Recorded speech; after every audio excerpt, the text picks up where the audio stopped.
Hello, friend. Thank you for coming back tonight. Settle your head into the pillow and leave it there. Your hands can stop holding anything at all now, once the phone is somewhere safe, and your eyes may close whenever they are ready, because there is nothing here you need to watch. Tonight we go back to England to the 1880s, into one great country house on an ordinary evening. Upstairs, one family, downstairs, and up under the roof, upwards of 30 servants. At 7 o'clock this evening somebody is already polishing the candlesticks the family will carry up to bed at 11, 4 hours early, for a hand that is not in the room yet. If this sort of slow history is good to fall asleep to, a subscribe or a like helps the long ones find the people who actually want them, and there is no need to do anything about that tonight. If you feel like it, tell me in the comments where in the world you're listening from and what time it is there. Maybe the lamp is already off and the screen is turned face down beside you. Maybe you're on a night shift with an hour still to go. Either way, I am glad you came. So dim whatever light is still on. Let the room hum if it hums. And come with me, back to an English country house in the 1880s, on an evening when the light went early and somebody had to make the quiet by hand. It is late autumn in England, and the afternoon is giving up early. By 4 o'clock the colour has gone out of the park. The lawns are grey. The lake below the terrace has turned the flat pewter it turns at this hour, and the beeches at the edge of the drive have stopped being trees and become shapes. Somewhere out there a gardener is putting his tools away in a shed by touch, because it is not worth lighting a lamp to do it. The rooks have already settled. The air smells of wet leaf and cold stone and faintly of coal smoke, because there are a great many chimneys on this house, and almost all of them are working. Let us stand out here for a moment first, on the gravel, before we go in. It is worth seeing the whole of it from outside just once. The house is very large. Not a castle, not a palace, just a great country house, of the sort that stood in every county in England, put up over 2 or 3 centuries by a family who kept adding to it. 3 stories of pale stone across the front, a row of tall windows on the first floor where the best rooms are. Above them a smaller row, and above those, tucked under the roofline where you would hardly notice them, a line of the little windows no bigger than a folded newspaper. Keep those in mind. We will end our night up there. And then, running off to one side, lower and plainer, and built of the same stone but with none of the care, a whole other building attached to the first. No tall windows, no symmetry, a yard with a wall around it, a wellhead, stacked coal, a cart track coming in from the farm building so that no delivery ever has to cross the front of the house. That is the service wing. That is where most of the people are, because this is a house with 2 populations in it, and tonight we are going to spend the evening with both. Upstairs there is a family, not a large one, a father, a mother, a grown son who is away, 2 daughters, an aunt who lives here permanently, and this week a few guests. Call it 8 or 9 people at dinner, and downstairs, and out in that wing, and up under the roof in those small windows, there are the others. A handbook printed in 1880, written for exactly this kind of household, puts the number very plainly. The largest establishments, it says, those of noblemen and commoners of great wealth, usually comprise upwards of 30 servants, and that is before you count the gamekeepers or the gardeners, who are not thought of as household servants at all. Upwards of 30, for a family of 8. I want you to hold those 2 numbers loosely side by side without doing anything with them, not as an accusation, just as the shape of the building. This is a house where roughly 4 people work indoors for every 1 person who lives here, and it will take all 30 of them, and most of the next 7 hours to produce one perfectly ordinary evening. Let us go in. The front door is not our way. We will use the other one, round the side, past the coal, through a stone passage with a boot scraper set into the wall by the step. And the first thing that happens is that the temperature changes. That is the first true thing about a great house, and almost nobody says it. It is not warm, not as a building.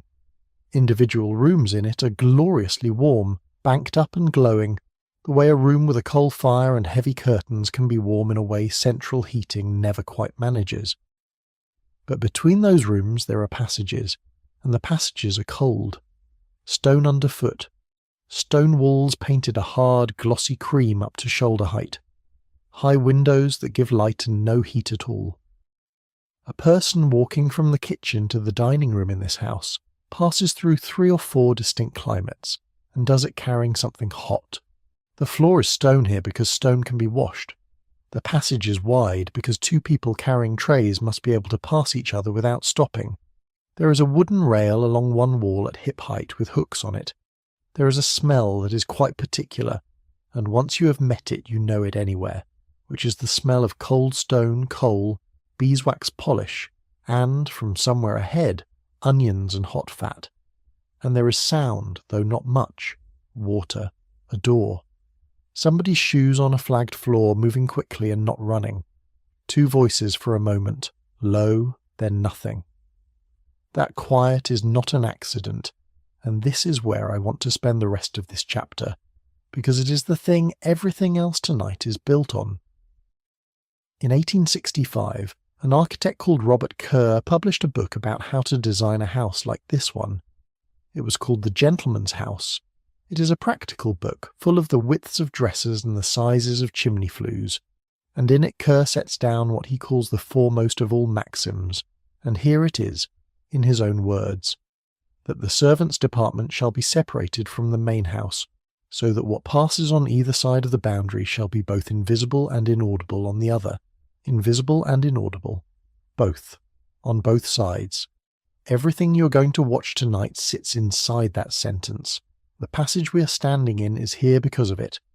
The service wing is bolted onto the side of the house instead of built into it because of it. The back stairs exist because of it. Kerr goes on, in the same passage, to describe exactly what he is trying to prevent, and his examples are wonderfully specific. How objectionable it is, he writes, when a thin partition transmits the sounds of the scullery or coal cellar to the dining room or study, or when a kitchen window in summer weather forms a trap to catch the conversation at the casement of the drawing room, a trap to catch the conversation. He means the servants catching the families, and he means it the other way round too. So the house is built as 2 houses that touch at as few points as possible. Kerr is fierce about the smells as well as the sound. He requires that the vapours of cooking shall be hurried off as they arise, carried in a direction away from the main house, and if possible discharged into the outer air at such a point and at such a height as to be altogether lost. Altogether lost. A kitchen big enough to feed 40 people, and the ambition is that upstairs you should never once smell it. Now, I know how that can land. It can land as coldness, as a family who wanted their soup without being reminded that soup is made. And there is truth in that reading, and we are not going to pretend there is not. But stand in this passage a moment longer and feel the other half of it, because tonight the other half is what we are here for. This whole vast quiet arrangement is also the reason that at 8:30 this evening, a girl of 19 will sit down at a scrub table with 20 other people and eat cold meat and hot vegetables and drink half a pint of beer in a room the family will not enter and cannot hear. The wall runs both ways. It kept the sound of her out of their dinner. It also kept them out of hers. Both things are true. We are going to keep both of them all night. So the light is going, the fires are lit, and 30 people are somewhere in this building with about 7 hours of work still ahead of them. And between the half of the house where they are and the half where the family is, there is exactly one door. Just the one in most houses. It is not locked. It is not grand.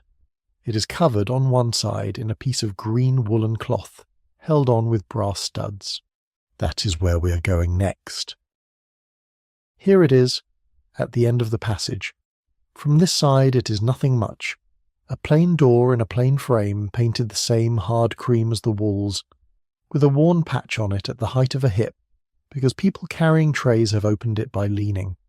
There is a step down, and fastened to the far face of it, the side you cannot see from here, there is the cloth. Baize. A coarse woolen cloth, close and thick, something like felt but tougher, dyed a dark green.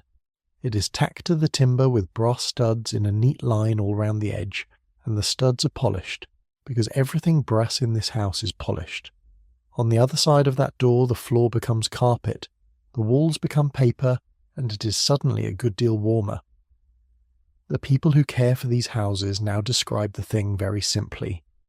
Baize, they say, is a type of cloth that was affixed to doors using brass studs, and it was designed to muffle noise and reduce disturbance for people on both sides of the divide. Both sides again. It is always both sides. Put your hand flat against it. It is soft and it gives slightly, the way a heavy curtain gives. Push the door and it makes almost no sound at all. There is no bang, no click of a latch dropping. A door like this closes with a small sigh, and then nothing, and if you were sitting in the drawing room 30 feet away you would not know it had moved. That is the whole invention. Somebody at some point realized that the loudest thing in a large house is doors, and covered the loudest one in a blanket. But of course it was never only about the sound, and the same historians say that too, just as plainly. The green baize door, they write, was used to control the way employees moved around the house, and visibly mark the difference in social distance between the working-class servants and their upper-class employers. Visibly marked, that is the honest part. You always knew which side of the cloth you were on. The architecture around it agrees. In these houses, the ways through between the main rooms and the servants' side were kept to a minimum, often just the one door, lined with green baize to deaden the sound. Long corridors were laid out to hide the fact that anybody was walking along them. And in some houses the doors on the family side were disguised altogether, papered over to match the wall, or fitted with false book spines, so that a door into the servants' stair looked like a shelf of sermons. Think about what it takes to commission that. Somebody sat down with a joiner and said, "I would like this door to look like books," and a joiner made it, and it worked, and people walked past a bookcase that was a door, and the only ones who knew were the ones who used it all day. Come through with me, careful of the step. And now everything is different. The floor is boards and then carpet deep enough to swallow a footfall entirely. The light is different, warmer and lower, because it comes from lamps with shades and not from high plain windows. The walls are papered in a dark red, and there are pictures on them, and a long case clock ticking somewhere out of sight. The air is soft and slightly sweet with beeswax. It is a different climate here from the one on the other side of that cloth, and the whole difference is 1 inch of pine and a piece of wool. The woman who has just come through the door with us is the head housemaid. Let us say her name was Sarah, because we do not know it, and I would rather give her a plain name than call her the head housemaid for 3 hours. She is perhaps 26. She has worked in this house for 9 years, and in the trade since she was 13. She came up from second housemaid 2 summers ago. And the first thing she does, having come through the door, is change how she walks. That is not a flourish, it is written down. There was a whole genre of little books published for servants in the middle of the century, and the most direct of them, printed in 1859, sets its rules out in capital letters like commandments. It is worth hearing 2 or 3 of them exactly as they are printed, because you can hear the house in them.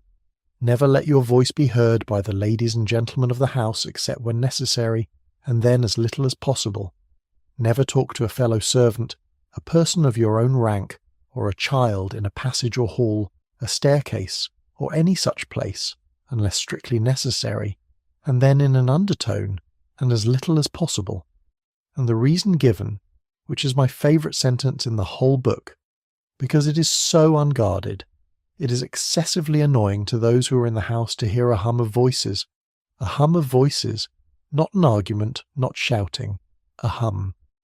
There is one more, and it is the one that governs how Sarah is crossing this hall right now.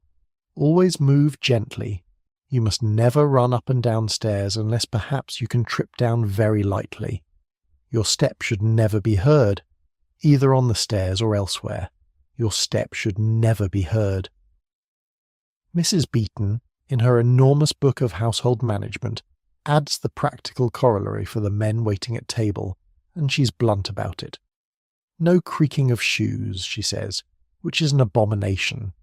So there is a way of walking that these 30 people all learned, most of them before they were 16, and once learned they never lost it. Weight forward, knees soft, shoulders still because a swinging arm brushes a door frame. It is the walk of somebody carrying a full cup who does not want to look at it. And they did it all day, on stone, in shoes that had to be silent. It would be easy to tell all this as cruelty. Silence imposed, voices forbidden, people trained out of making a sound in the house where they lived, and the rule certainly ran downhill. It was the maid who was told to be quiet and never the mistress, and a system that asks a person to be inaudible is asking a great deal. But sit here in the warm hall with me a moment and notice the other shape inside it. What that door and those rules actually built was privacy, of two kinds. The family got a house where they could talk in their own drawing room without being overheard by a footman standing behind them, and the servants got, on the other side of 1 inch of pine and wool, a hall of their own, with their own table, their own hierarchy, their own jokes, their own supper, their own toasts, and not one member of the family in it from 1 week to the next. And the door was so much a part of a life that when a man who had spent his life passing through one sat down, long afterwards, to write the story of that life, he did not call his book My Years in Service. He called it The Green Baize Door, Ernest King, valet. That was the title he chose. Of everything he could have named, he named the door. I think that tells you it was not only a wall, it was also the way home. Behind us the cloth has already stopped swinging. Ahead, at the far end of the hall, a maid is going up the stairs with something in her hands, moving at exactly the speed the book demands, and making no sound at all. And somewhere down there, on the other side, a kettle has just come to the boil in 3 different rooms at once. Because it is 4 o'clock, and in this house, that means something very particular is about to happen. 4 o'clock, and downstairs the house pauses. Not for long. Half an hour, no more, and not everybody at once. But for half an hour this afternoon, in 3 separate rooms in the service wing, somebody sits down. The Handbook of 1880 describes it in a single unhurried sentence, and the sentence has a lovely quality of a writer setting out something so obvious it barely needs saying. The usual hour for tea in large and small establishments, it says, is from 4 to 5. The upper servants have tea in either the steward's room or the housekeeper's room. The housekeeper pours out the tea in the steward's room and in the housekeeper's room. The upper housemaid or head kitchen maid makes tea for the underservants in the servants' hall. In the kitchen the cook pours out the tea. Read that again slowly and you will notice it is not 1 tea. It is 3, running at the same moment, in 3 rooms, with 3 different people holding the pot. That is not accident, and it is not snobbery for its own sake. It is the shape of the society we have just walked into, and if we understand it now, in the calm of the afternoon, everything that happens tonight will make sense without anybody having to explain it again. So let us take the 3 rooms one at a time, and let us start with the woman holding the pot in the best of them. Her room is the housekeeper's room, and it is halfway along the passage, and it is the only room on this side of the door with a carpet. Let us say her name was Mrs. Aldridge, because she is a composite, and I am not going to pretend otherwise, though everything she does tonight is documented. She's 44. She's been housekeeper here for 11 years. She's called Mrs., and the accounts we have suggest that a housekeeper was called Mrs., whether or not she had ever married, though the clearest statements of that convention come from a slightly later generation than hers. Her room has a fire, which matters enormously in this building, because most of the people we will meet tonight do not have one. It has an easy chair. It has a locked cupboard with the china in it and another with the preserves. It has a desk where the household books are kept, and a tea caddy, and the caddy is locked too and she has the key. She is one of what the household books call the upper servants, and the list of who those were is worth having, because it is the invisible seating plan of the entire evening. The upper servants, says the 1880 guide, include the house steward, the groom of the chambers, the butler, the housekeeper, the cook, the valet, the lady's maid, and the nurse. 8 posts. In this house tonight, 8 or 9 people, and around them 30 or so others. Those 8 take their tea with Mrs. Aldridge, or in the steward's room next door where the house steward presides. They have a wine glass at supper. They are addressed by title and surname by everyone below them. 2 of them, the valet and the lady's maid, were hired personally by the master and mistress and not by the steward at all. which puts them slightly outside the chain of command and makes them, in a quiet way, nobody's subordinates below stairs. In the servants' hall it is different, and warmer, and louder, though not by much. The hall is the big room. It has a long table down the middle and benches, a dresser against one wall, hooks along a rail for hats and cloaks, a roller with a towel on it by the door, and sometimes a small bookcase. Robert Kerr lists exactly those fittings in his architect's specification, right down to the towel roller, and adds one detail that stops you. Sometimes, he says, a closet subdivided into private lockers for certain of the servants. Private lockers. In a house of this size, a person's own space might be one shelf behind one door, and it was considered generous enough to build in. The tea here is poured by the upper housemaid, which tonight means Sarah, or by the head kitchen maid. There is bread. There is butter if the house runs to it. There are perhaps a dozen people at the table at any moment, and they come and go, because the whole point of tea is that it is fitted into the seams of the afternoon rather than given a proper hour. And the third pot is in the kitchen, poured by the cook, who does not leave her own room for anything at this hour, and would not thank you for suggesting it. Now here is the small detail I love most about this hour, and it is a rule about clothes. The 1880 guide, listing what a housemaid owes the house, sets down her cupboard duties and then adds this. A housemaid's duty, it says, is to keep the housemaid's cupboard in order, and to be dressed by 4 or 4:30 in the afternoon.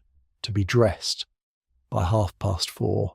She's been up since 6. She's been dressed the entire time. But that was the morning dress, the print one, the working one, the one you can black a grate in, and it has coal on the cuffs by now and probably always will.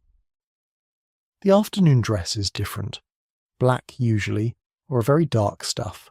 A clean white apron, a smaller one, more decorative than useful, a cap. She changes into it in the middle of the working day, and from that moment she is presentable, which is to say, from 4:30 onwards, she is a person who may be seen. That is what the rule is really saying. Before 4:30 she works in the parts of the house nobody is in. After 4:30 the family may come upon her at any moment, on a landing in a corridor carrying water, and when they do she must look like a piece of the house rather than like somebody who has been kneeling in a fireplace since dawn. She has been kneeling in a fireplace since dawn. The dress is not a lie exactly. It is more like a curtain drawn across the labour. So at some point in this half hour Sarah goes up to the room she shares under the roof, in the cold, and takes off one dress and puts on another, and comes back down and pours the tea. And the 20 minutes she has left after that are genuinely hers, in a warm room sitting down with a cup, among people she has known for years. I want to leave you sitting at that table for a moment before we go on, because in a minute the light will be gone, and after that nobody in this building sits down again until 8:30. There is a rule about that too, and it is a kinder one than you might expect. A bell is rung for breakfast, dinner and supper, says the guide, but it is not rung for tea. Half an hour is allowed for breakfast, the same for tea and supper, an hour for dinner, and then, in the same paragraph, this. Considerate masters and mistresses endeavour, as far as possible, not to ring for their servants during the hours allotted for meals. Endeavour, as far as possible. It is not a right. Nobody could enforce it. But somebody thought it worth printing in a handbook that a good employer tries not to ring the bell while the servants are eating, and the fact that it needed printing tells you that plenty of them did ring, and the fact that it was printed at all tells you it was thought shabby. The tea in the pot is strong and probably a little stewed. In some houses each servant had an allowance of it, a pound of tea a month and a couple of pounds of loaf sugar given out by the housekeeper, and it was theirs to use or to hoard or to send home. Outside, past the high window, the last of the daylight has gone from grey to nothing at all. Somebody at the table notices before the others and says so.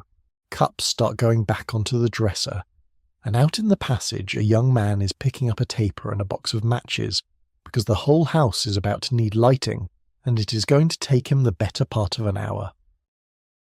His name is Thomas, or let us say it was, and he is a footman, and this is the hour of his day that he is best at. He's 23, he's tall, and he was hired for it. That is not a slur on him, it is simply written down.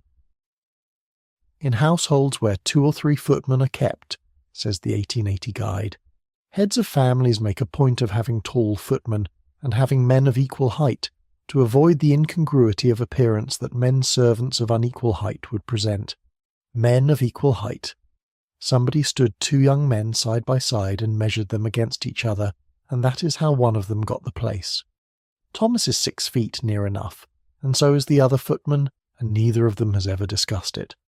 His duties, printed out in the same handbook, run to a paragraph and a half, and in the middle of them there is this: to close the shutters in the sitting rooms, to attend to the fires therein throughout the day and evening, to attend to the lighting of the house generally as soon as it is dusk, whether lighted with gas, lamps or candles, to attend to the lighting of the house generally as soon as it is dusk. Sit with that phrasing for a second, because it is doing something quite lovely without meaning to. It does not say light the lamps. It says attend to the lighting of the house, as though the light were a thing that lived here, like the fires or the dogs, and needed attending to. And here is the fact underneath it that changes the scale of the job entirely. In the 1880s, in the English countryside, there is no switch. There is no switch anywhere. Gas was normal in the cities and larger towns by now, but out here in the villages and the country houses, lighting remained almost exclusively by candles and oil lamps. A handful of houses made their own gas in a little works out by the stables because no gas company would ever lay a main this far. One extraordinary house in Northumberland had electricity, and we will come to it. But here, tonight, in this house, every single point of light in this house has to be walked to and lit by a person. So Thomas begins. He starts at the far end, in the room least likely to be wanted, and works back towards the rooms where the family are, so that the light follows them rather than waits for them. He carries a taper, a long thin waxed wick that holds a small steady flame, and a box of matches in his pocket that he will use perhaps 3 times all evening, because once the first flame exists he simply carries it. That is the shape of this hour, and I want to give it to you plainly, because it is the shape of the whole night. One small flame, carried through the house, room after room, for people who are not in those rooms yet. He goes into the library first, closes the shutters, which are folded back into the window reveals in the daytime and swing out to meet in the middle, and there is a bar that drops across them. That takes a moment, and it makes the room instantly smaller and warmer. Then the fire, which has been in since morning and is low, and he builds it up. Then the lamps, 2 on tables, 1 on a bracket. He lifts each glass chimney off, touches the taper to the wick, sets the chimney back, and turns the little wheel at the side until the flame is exactly the height it should be, and no higher, because a wick turned up too far smokes and blackens the glass, and somebody will have to clean it in the morning, and that somebody may well be him. Then the drawing room, then the morning room, then the hall and the stairs and the passages and the landings and the dining room where the table is already laid. Behind him, room by room, the house comes up gold. It takes the better part of an hour, and it happens every single evening of the year, moving earlier and earlier through the autumn until it starts absurdly early in the depth of December, then sliding back the other way through the spring. Now, how many lights is that? The honest answer is that we do not know for this house. Nobody wrote it down, but we do know it for one house, because a boy who did the work counted them and told us, and I would like to give you his name properly because he is going to be with us all night. William Lansley. He went into service in 1870, aged 16, as a footboy in a country house, at £8 a year. He worked his way up over half a century to house steward, and spent 17 years in the royal household. And in 1925, an old man, he wrote a book about it called From Hall Boy to House Steward, and it is the warmest and least resentful account of this world that survives. One item on his morning list, in his own words, is this: trim the lamps. I had 35 to look after, there being no gas or electric light in the district in those days. 35 lamps. One boy. 35 lamps every day, cleaned and trimmed and filled and set out ready. That was the 3rd item on his morning list, and the first 3 of them, the hall fire, 20 pairs of boots and the lamps, all had to be got through by 7:30, starting at 6. We will hear the rest of that list later tonight when he has finished it. Hold on to that number tonight. 35. It is going to come back. So Thomas, an hour into his round, is somewhere on the first floor now. The corridor here is long and papered dark, and there is a lamp on a table at each end and nothing in between, so the middle of it stays dim all evening no matter what anybody does. He lights the one at the far end, and for a few seconds, walking back towards us with the taper still burning in his hand, he is the brightest thing in the house. That is what I would like you to see, if you are still with me at all. Not the chandeliers, not the dinner, just a young man in a dark corridor walking slowly carrying a small flame from a room that is finished to a room that is not, so that when somebody else arrives here in 2 hours' time, it will already be warm and already be gold, and they will not think about it even once. The flame goes first, the person comes after, he is nearly finished. The dining room is done, the drawing room is done. In the dressing rooms upstairs somebody else is seeing to it, and we will go up there shortly. But those lamps he lit did not appear on those tables by themselves. Every one of them spent the day in one small room near the kitchen, being taken apart and cleaned and filled and put back together by hand. And that little room, which almost nobody has heard of, is where we're going next. It is off the passage past the boot room before you get to the kitchen. There is no window, there is a door with a latch and no lock, and inside there is a table, shelves all the way round the walls, and a cupboard that does lock. Robert Kerr, the architect, specifies it precisely, and reading his specification is like being handed the key. In country houses where oil lamps have to be used, he writes, it becomes necessary to provide near the kitchen, servants' hall, or butler's pantry, according to the scale of the house, a small lamp room for trimming these, and indeed for depositing them during the day. It must contain a table, shelves around the walls, and perhaps a locked cupboard or an inner closet to receive the oil cans and some of the valuable lamps, a small lamp room. For depositing them during the day, so the lamps do not live in the rooms they light, they live down here. Every morning after breakfast they come down from all over the house on a tray, 35 of them in Lansley's case, and they spend the day in this windowless room being made ready. And in the late afternoon they go back up again, and this happens every day of every year. Let us stand in here for a while. It smells of paraffin and rag and metal. It is the least romantic room in the building, and I think it might be my favourite. Here is what the work actually is. Each lamp comes apart. The glass chimney lifts off. The shade comes off. The burner unscrews from the reservoir. The wick, which has burned down and charred at the top, has to be dealt with, and there is a right way to do it that people argued about. The rules that got printed in 1886 after a run of bad accidents say this: before lighting, remove the burnt part of the wick with the fingers, then turn down on a level with the wick tube and rub the finger across. This will give a uniformity to the wick and is better than cutting. Better than cutting. Somebody worked that out by doing it several thousand times. The wick itself is changed roughly once in 2 months, and the same rules explain why with a phrase I find genuinely useful. Bear in mind, they say, that the wick acts the part of a strainer. The burner is cleaned once a week, properly, boiled out in strong soda and water in an old saucepan kept for that purpose and no other. The reservoir is filled. The chimney is polished inside with a little stick wrapped in a wash-leather pad, because if you wash a warm chimney it cracks. And the outside of the whole thing is wiped down, especially the shaft, because paraffin creeps. That is its nature. It works its way through the joints and coats the metal in a thin film that gets on your fingers, and one of the household guides is quite indignant about it, and says the housemaid should never place a lamp on the table without first wiping the shaft and the oil well with a soft cotton cloth. And the standard the finished lamp is judged by is the highest of any job in the house, and it is set out in a little book written for housemaids around 1870, and I am going to read you the whole of it, because it is the sound of somebody being both very demanding and completely fair. Every part of a trimmed lamp should be as clean as a glass tumbler. If all the passages are not quite clear, the air will not pass through, and the lamp will burn badly. If the glass chimney and shade are not as bright as a mirror, the flame will seem dim. If a drop of oil is left to soil the lady's fingers, or to spot the table, the family have a right to be vexed with the housemaid.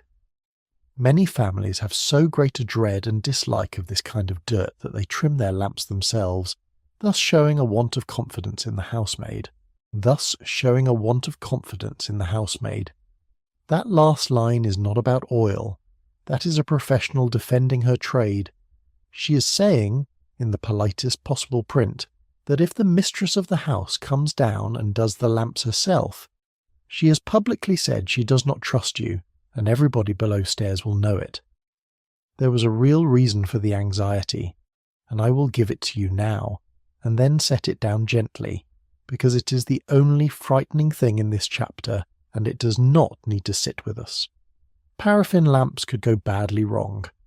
In 1886, in the guide's own words, the public mind was much exercised on account of several deplorable lamp accidents, and a perfect scare set in, and a set of safety rules was printed.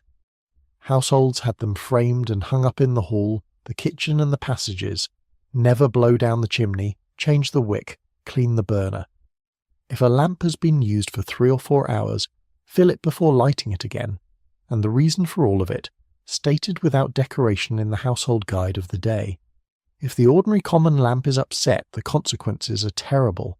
Wherever the oil runs, it burns.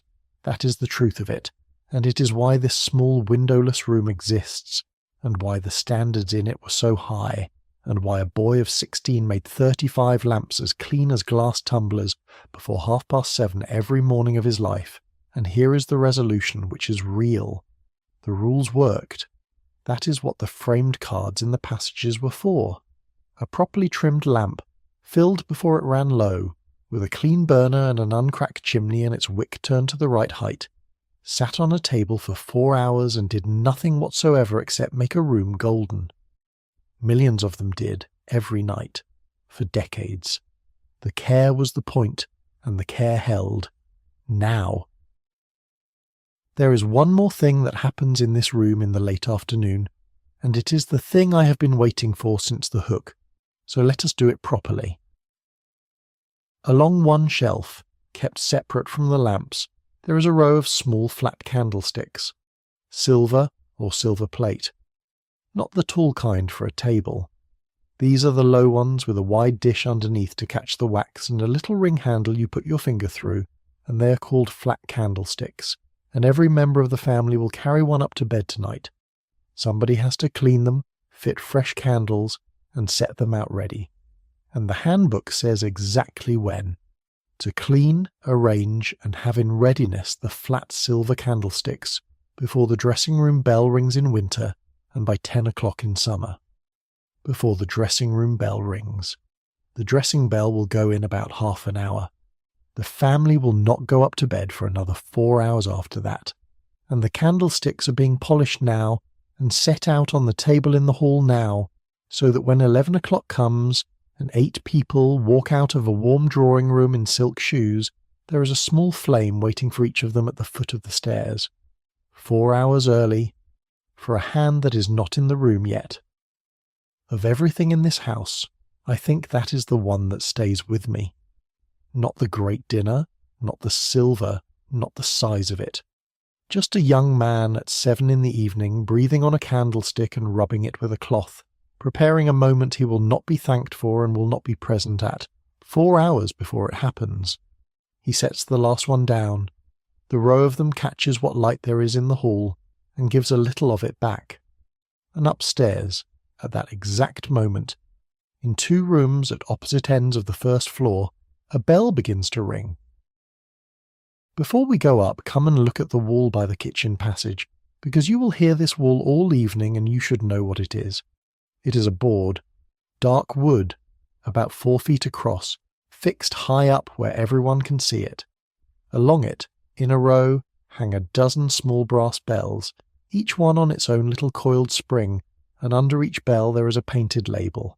Drawing room, dining room, library, best bedroom, the blue room, Miss Constance.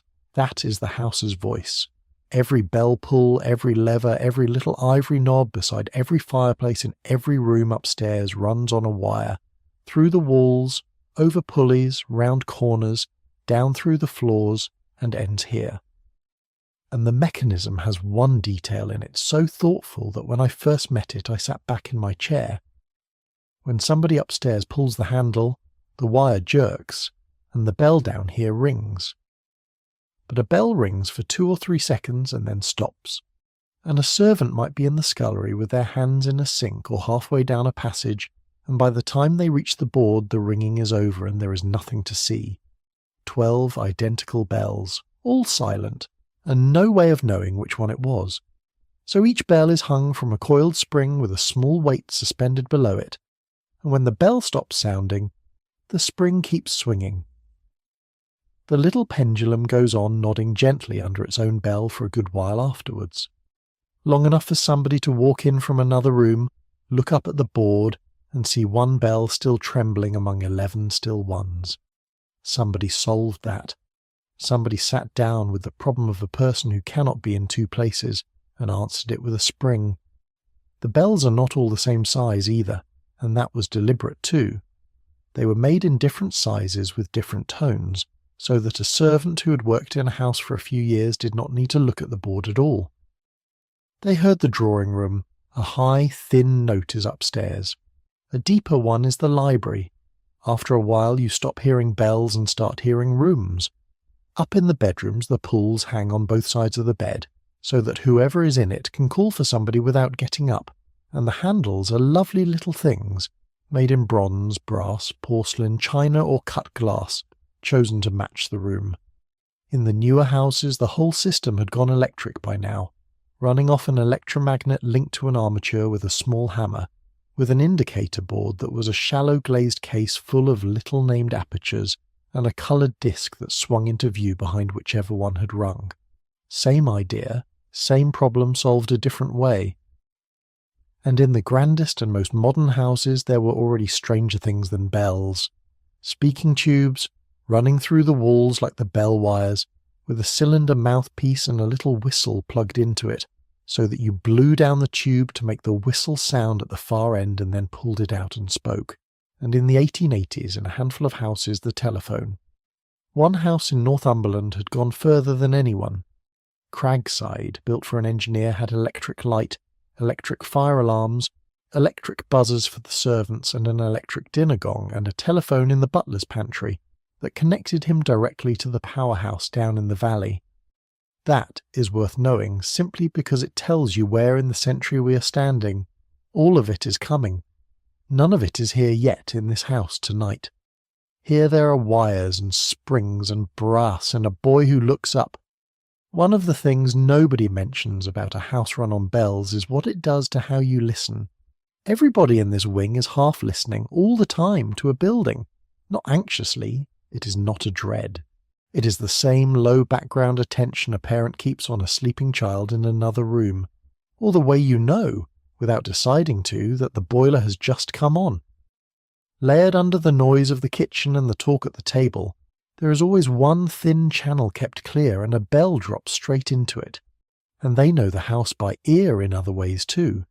The particular creak of the third stair, the sound of the front door which is different from every other door, the scrape of the dining room chair that has always scraped, wheels on gravel which means a carriage, which means 20 minutes of work beginning right now.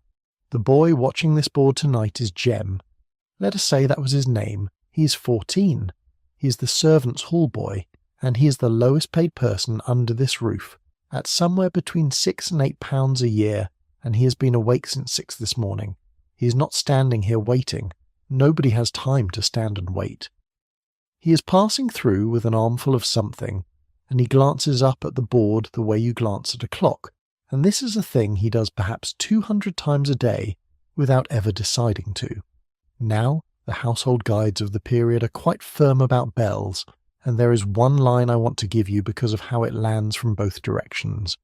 Want of promptness in answering bells, says Cassels, is a very certain sign of an inferior housemaid. That is written from the employer's chair, and you can hear the impatience in it. But turn it round, and it becomes something else. It becomes the standard these people met, all day, every day, without applause. A bell goes somewhere in a house this size, and within a minute or so a person appears at the right door, tidy, silent, unhurried, and says, "Yes, ma'am." There is no rota for that. Nobody is dispatched. The whole thing runs on 30 people each carrying in their head a live map of who is where and whose bell it probably was. And of course there is no end to it, and I want to say that plainly rather than skate past it. A bell could ring at any hour. There was no moment in the evening when it became impossible for one to ring. That is a real weight, and it sat on everybody in this wing. But here is how they carried it, and it is the reason the servants' hall exists at all. They carried it together. 12 people in one warm room can hear a bell go and one of them stands up. That is a completely different life from one person alone in a house waiting for a summons. The board on this wall is a demand, yes. It is also the thing they all read at once and shared out between them, all evening without a word. Look up. One of the bells at the left-hand end has just gone, and it is still trembling under its spring. The label under it reads, Miss Constance. Somewhere on the first floor, a girl of 19 has just pulled a little cut-glass handle by her fireplace, and another girl of 19 is already going up the back stairs to answer it. Those two are where we are going now, and we are going to stay with them a while. The room at the top of the back stairs is warm, and it is the warmest we have been all evening. The fire in here was lit an hour ago so that the room would be ready. The curtains are drawn against a black window. There are candles on the dressing table, 2 of them, in tall holders, one on each side of the glass, and the light they give is small and gold and moves. There are 2 young women in it, and both of them are 19, and one of them is being paid to be there. The one sitting down is Constance. She is the younger daughter of the house. She is 19, she came out last season, and tonight there are guests at dinner, which means she will be expected to be pleasant and quiet and pretty for about 3 hours, and will speak in total perhaps 400 words. The one standing behind her is Ellen. She is 19 as well, or near it, and she is Constance's maid. Ellen and Constance are composites, and I would rather tell you that than pretend. We do not have their names. But the post Ellen holds is entirely real, and written down in detail, and everything she does tonight comes from those pages rather than from my imagination. Because the young lady's maid is a real rank, and the description of her in 1880 is one of the most quietly revealing things in the whole subject. Here is what it says.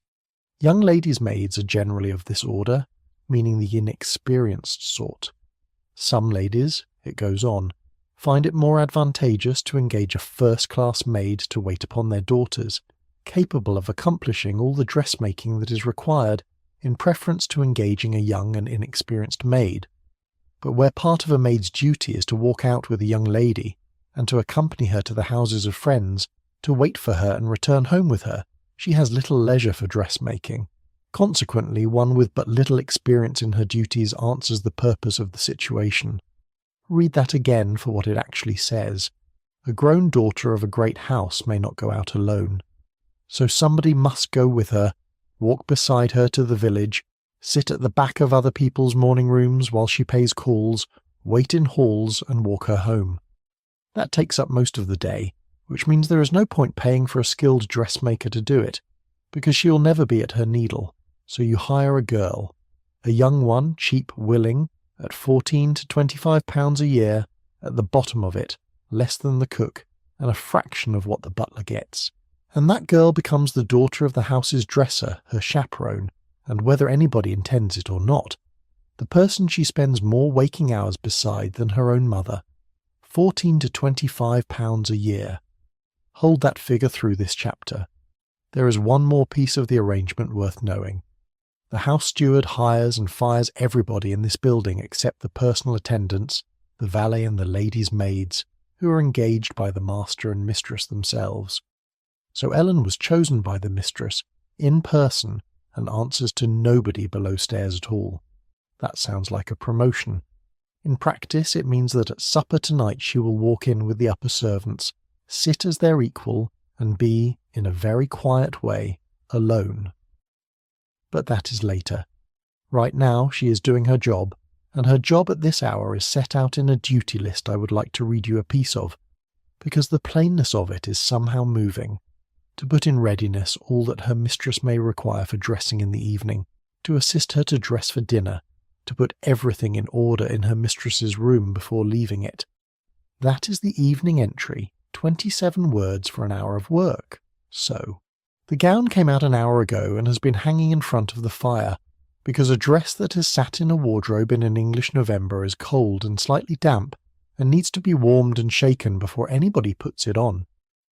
Some hours before dresses that have been laid aside are worn, says the guide, they should be shaken well out and hung before a fire. The gown is an 1880s evening gown, and if your picture of it comes from the middle of the century, it is the wrong picture.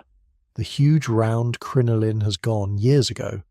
What Constance has is a bustle, at its largest this decade, so the whole shape of her is flat at the front and thrown out sharply behind, ending in a long train she will have to manage on the stairs.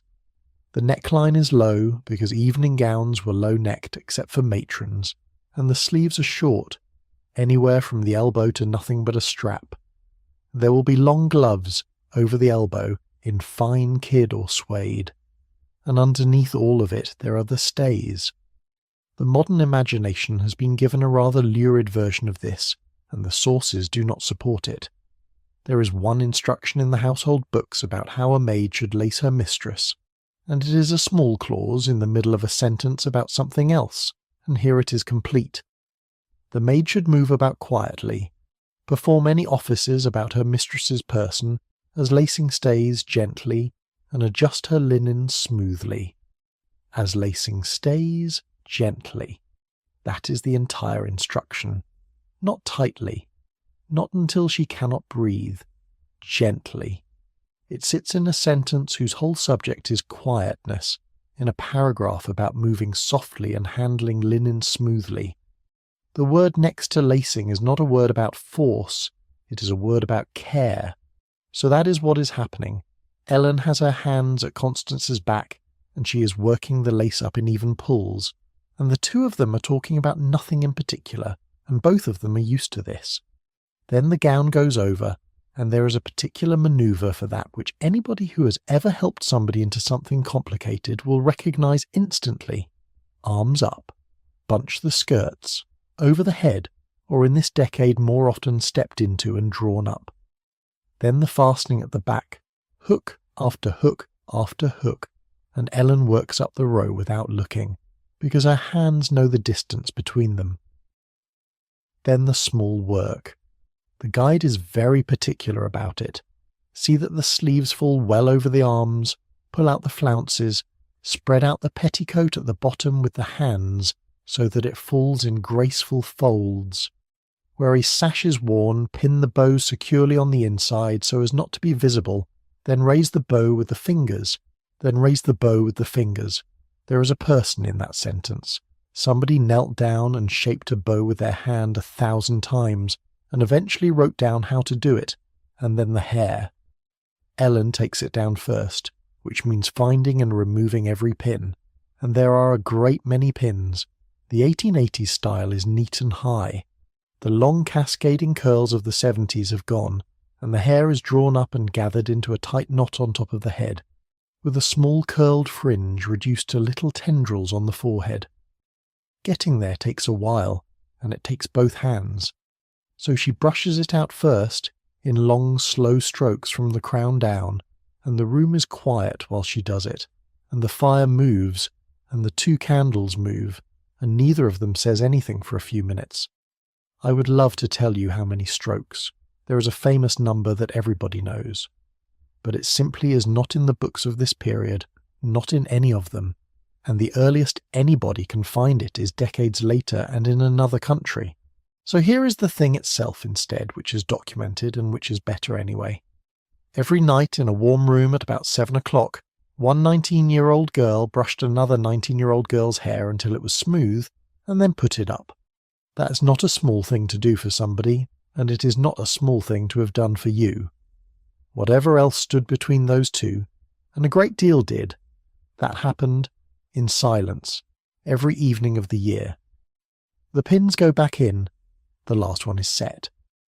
Ellen steps round to the front, looks at her, adjusts something at the shoulder that only she can see, and steps back again.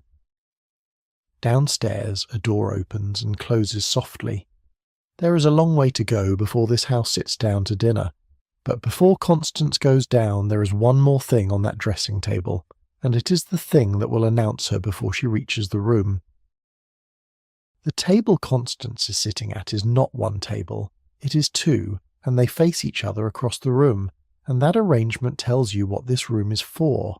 Our fullest description of a dressing room of this period comes from a book published in 1893 by a French woman called Baroness Staff, translated into English by Lady Colin Campbell.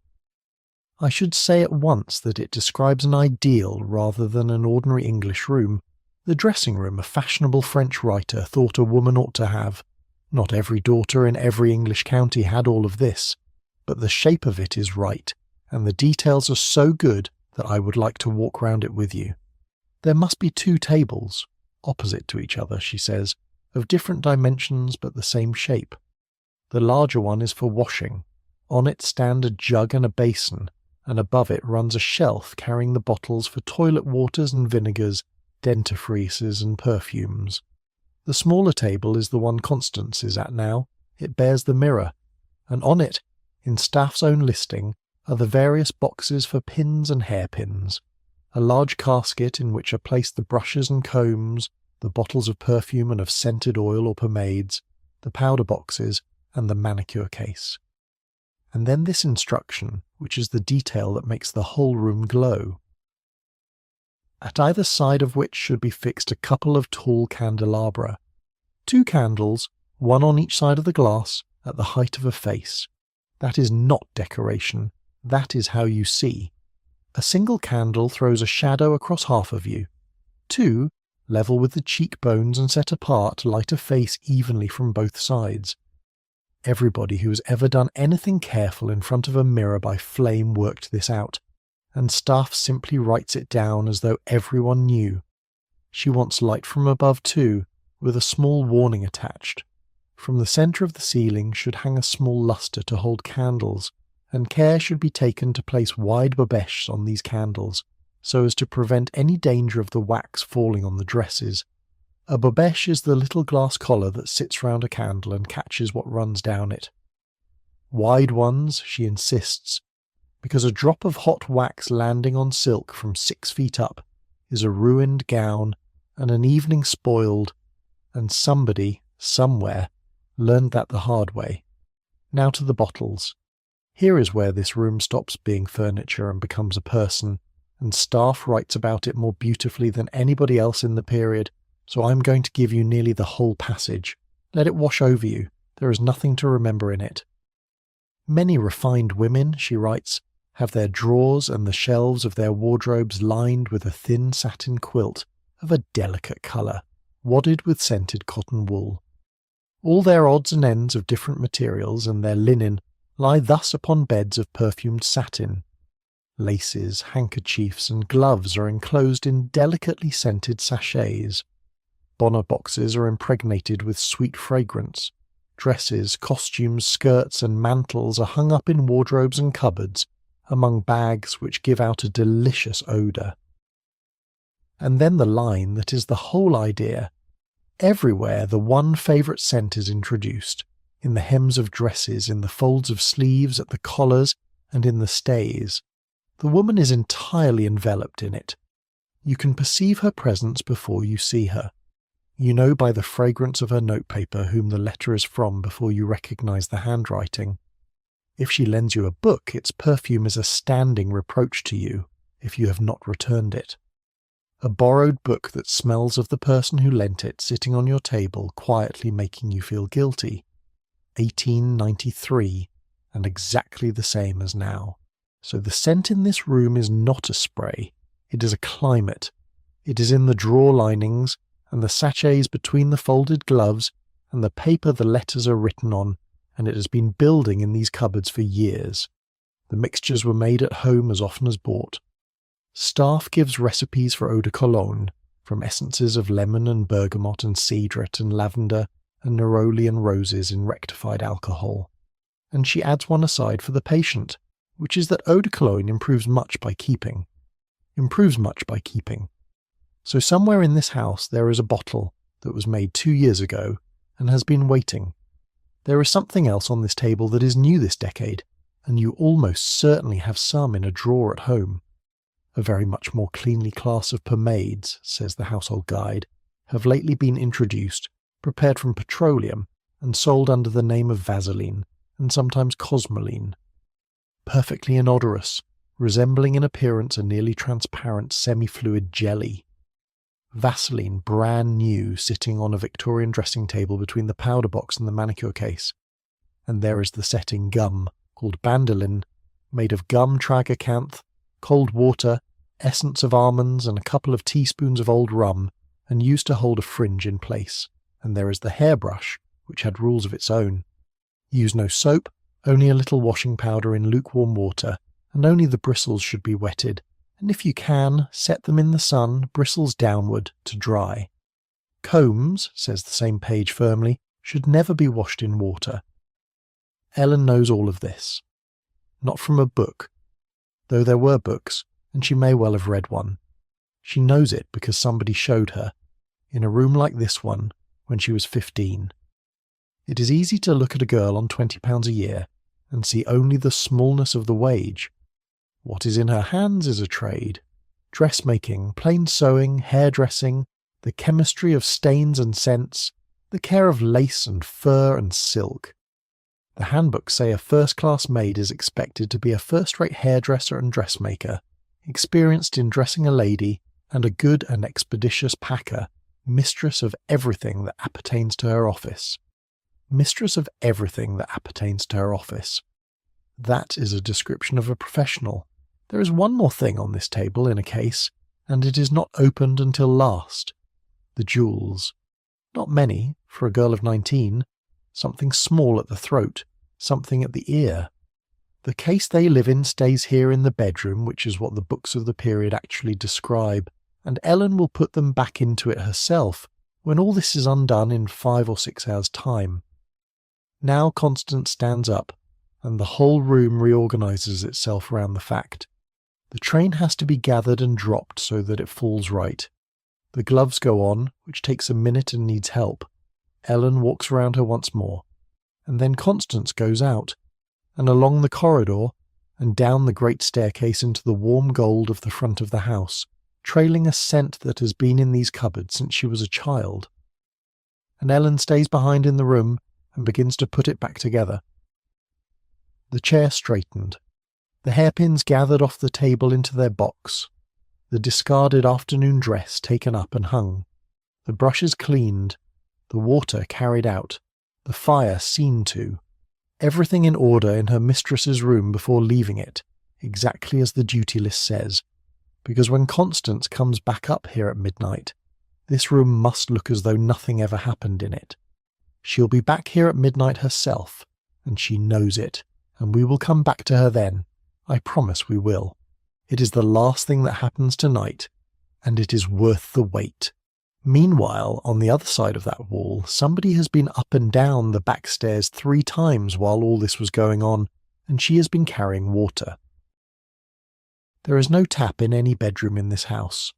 I want to start there because everything in this chapter follows from it, and it is very easy to read past. Not a tap that runs cold, not a tap at all. There is a bathroom, probably, somewhere, and in a house of any pretension there will be more than one, and the architects were beginning to insist on it. But the bedrooms have no plumbing whatsoever.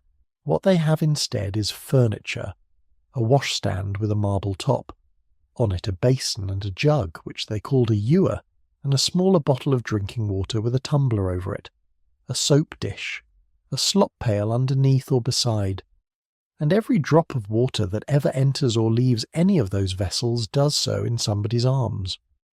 The household guide states the consequence in a sentence with no softening in it at all, and it is talking about baths.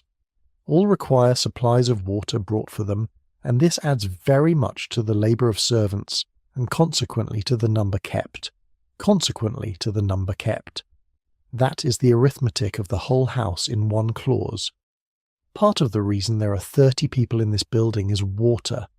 So let us go and find Sarah, the head housemaid, because she is on the back stairs. The back stairs are stone, and they are narrow, and they turn twice, and they are not lit as well as anything on the other side of the baize door. They run from the service passage all the way to the attics, and they are the artery of the entire house.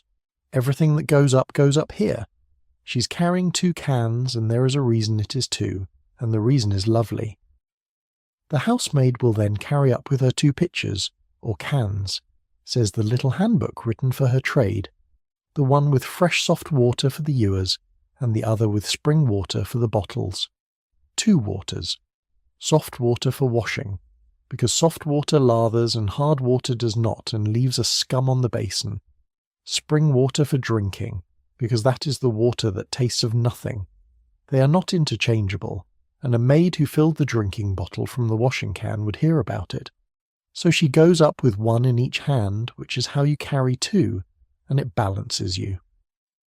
The evening round is set out in detail, and it is a beautiful piece of writing in its own quiet way, because it is a list of nothing but small kindnesses performed in an empty room. At sundown all the year round, says the guide, a housemaid who understands her duty makes the round of bedrooms, sees that everything is in order, lights the gas or lamps or puts candles and matches in readiness for use, shuts the windows, draws down the blinds, closes the curtains, turns down the beds, empties the slops, carries away any dirty boots there may be, fills the ewers, and if desired lays out the garments required for the night. Every one of those verbs happens in a room with nobody in it, shuts the windows, draws down the blinds, closes the curtains, turns down the beds. The bed is turned down at sundown so that at 11 o'clock the person who arrives does not have to touch a cold counterpane. The candle and the matches are put where a hand will find them in the dark. The dirty boots are taken away so that the room smells only of the fire, and then, because this is a house with guests in it and dinner at 8, she does it again. She prepares the bedrooms for the night, turns down the beds, fills the jugs with water, closes the curtains, takes up a can of hot water for the use of each person. After the family have gone down to dinner, she again makes the round of the bedrooms and puts them in order. Her last duty being to take up a can of hot water to each bedroom and dressing room. A can of hot water to each bedroom and dressing room. Everyone. Hot. Which means from the copper or the range, which means downstairs, which means the whole length of the back stairs, 1 room at a time, in a can with a lid on it, and a cloth over that to keep the heat in, and then back down and up again. Now, I would love to tell you what one of those cans weighed. I would love to tell you how many gallons went up these stairs on an ordinary evening, but nobody wrote it down, not in any book I have found, and I am not going to invent a figure to make a point. What was written down in 1873 by a woman called Jessie Boucheret in a journal about women's work is this. A housemaid is usually required to begin work soon after 6 o'clock in the morning and goes to bed soon after 10 at night, and must carry coals and water and lift heavy weights in making beds and emptying baths. Carry coals and water, lift heavy weights, from 6 in the morning until 10 at night. So we will leave the arithmetic alone and stand on the half landing instead and watch her go past. She has done this so many thousand times that she no longer looks at the stairs. She takes them at an even pace, not fast, because water slops, and slopped water on a stone stair is how people fall. Her shoulders are level. She has 1 can slightly ahead of the other. She turns the corner without touching the wall. And here is the thing about tonight that I would like to put next to your own house for a second, and then let go of, because it is the only modern turn I will take for a long while. Somewhere in the building you are in, there is warm water. It arrives because you turn something. It arrives at whatever hour you want it and in whatever quantity, and if you leave the tap running while you find a towel, nothing whatsoever happens and nobody knows and nobody minds. That arrangement is younger than it feels. For everybody who lived before it, in every house in England, warm water on an upper floor was a person on a staircase. Not a hardship story. Just a fact about stairs, and I only mention it because I think it makes the next part warmer rather than sadder. because look at what she is doing with it. She's not filling a bath for herself. She is going into a room that is empty at 7 in the evening and leaving hot water in it for somebody who will come in at 11 and wash their face and think about something else entirely. She sets the can down on the marble. She lays the cloth over the top of it to hold the heat. She checks the candle, and the matches are together where a hand will fall on them. She looks round the room once, the way you do, and then she goes out and closes the door quietly, and the room sits there in the dark, being warm and ready for 4 hours. That is the shape of this whole house, and by now you will have noticed it repeating. The candlesticks at 7 for 11, the fire an hour before anybody comes up, the water carried into a room nobody is in. Somebody is always walking ahead with the light. She has 3 more rooms to do. Below her, 2 floors down, in a cold vaulted room with a candle and a ledger, a man in a black coat is counting bottles. Down 2 flights, under the oldest part of the house, the air changes again. It gets colder and it gets very still, and it smells of stone and cork and faintly of vinegar. This is the cellar, and the man standing in it with a candle is the butler. Let us say his name was Halloran. He is 51. He has been in service since he was 14, in 3 houses, and he has been butler here for 8 years. He is one of the best paid people in the building. The tariff of 1880 puts a butler at £50 to £80 a year, level with the house steward, above the housekeeper, above everybody else in this wing except a man cook, who could command 150 and knew it. He wears no livery. Butlers found themselves in clothes, which meant he bought his own black coat and he bought a good one. And here is the first thing about him that surprises people. He does not have the keys. The master of every establishment, says the guide, keeps the keys of his wine cellars and gives out so many dozen of wine for the consumption of the household, either once a week or once a month. So the wine is issued to Halloran by the hand of the master in counted dozens, and Halloran's job is to account for every bottle of it in writing. The butler's duty, the same page continues, is to enter into the cellar book the amount of wine given out, and the number of bottles drunk per day, whether claret, champagne, sherry or port. The number of bottles drunk per day, written down, every day, in a ruled book, in his own hand for 8 years. Somewhere in this cellar there is a shelf with that book on it, and the pages going back through it are a record of every dinner this family has eaten for the better part of a decade. Wet Novembers when nothing was drunk. 3 days of a shooting party when the champagne column runs on and on. A week with a single line in it, and a note that the family were away. At Tatton Park in Cheshire, the butler's wine records survive from 1844 right through to 1909, and they account for 51,000 bottles. That is 1 house, 1 cellar, 1 long careful hand. Now he is not down here to count. He is down here to decant. It is the butler's duty, says the guide, to decant the wine for daily use, both for luncheon and dinner, and to put away the decanters of wine after each meal. Decanting is a small ceremony, and it takes patience. An old bottle throws a crust, a sediment along the lower side where it has lain for years, and if you tilt it carelessly that crust goes swirling through the wine, and the whole bottle is spoiled. So the bottle is brought up in exactly the position it has been lying in, and opened without shaking. Mrs. Beeton is precise about this. In opening wine, she says, "Let it be done quietly, and without shaking the bottle. If crusted, let it be inclined to the crusted side and decanted while in that position. Inclined to the crusted side and decanted while in that position." So he keeps the sediment where it has settled, and pours slowly in one continuous movement, and stops before it can travel. Champagne he will open later, and Beeton has an opinion about that too, and it is a rather elegant one. In opening champagne, she writes, it is not necessary to discharge it with a pop. Properly cooled, the cork is easily extracted without an explosion, and when the cork is out, the mouth of the bottle should be wiped with the napkin over the footman's arm. Not necessary to discharge it with a pop. In this house, a good cork makes a small breath and nothing more. He carries the decanters up, and now we can see the sideboard being loaded, and the guide tells us exactly what goes on it.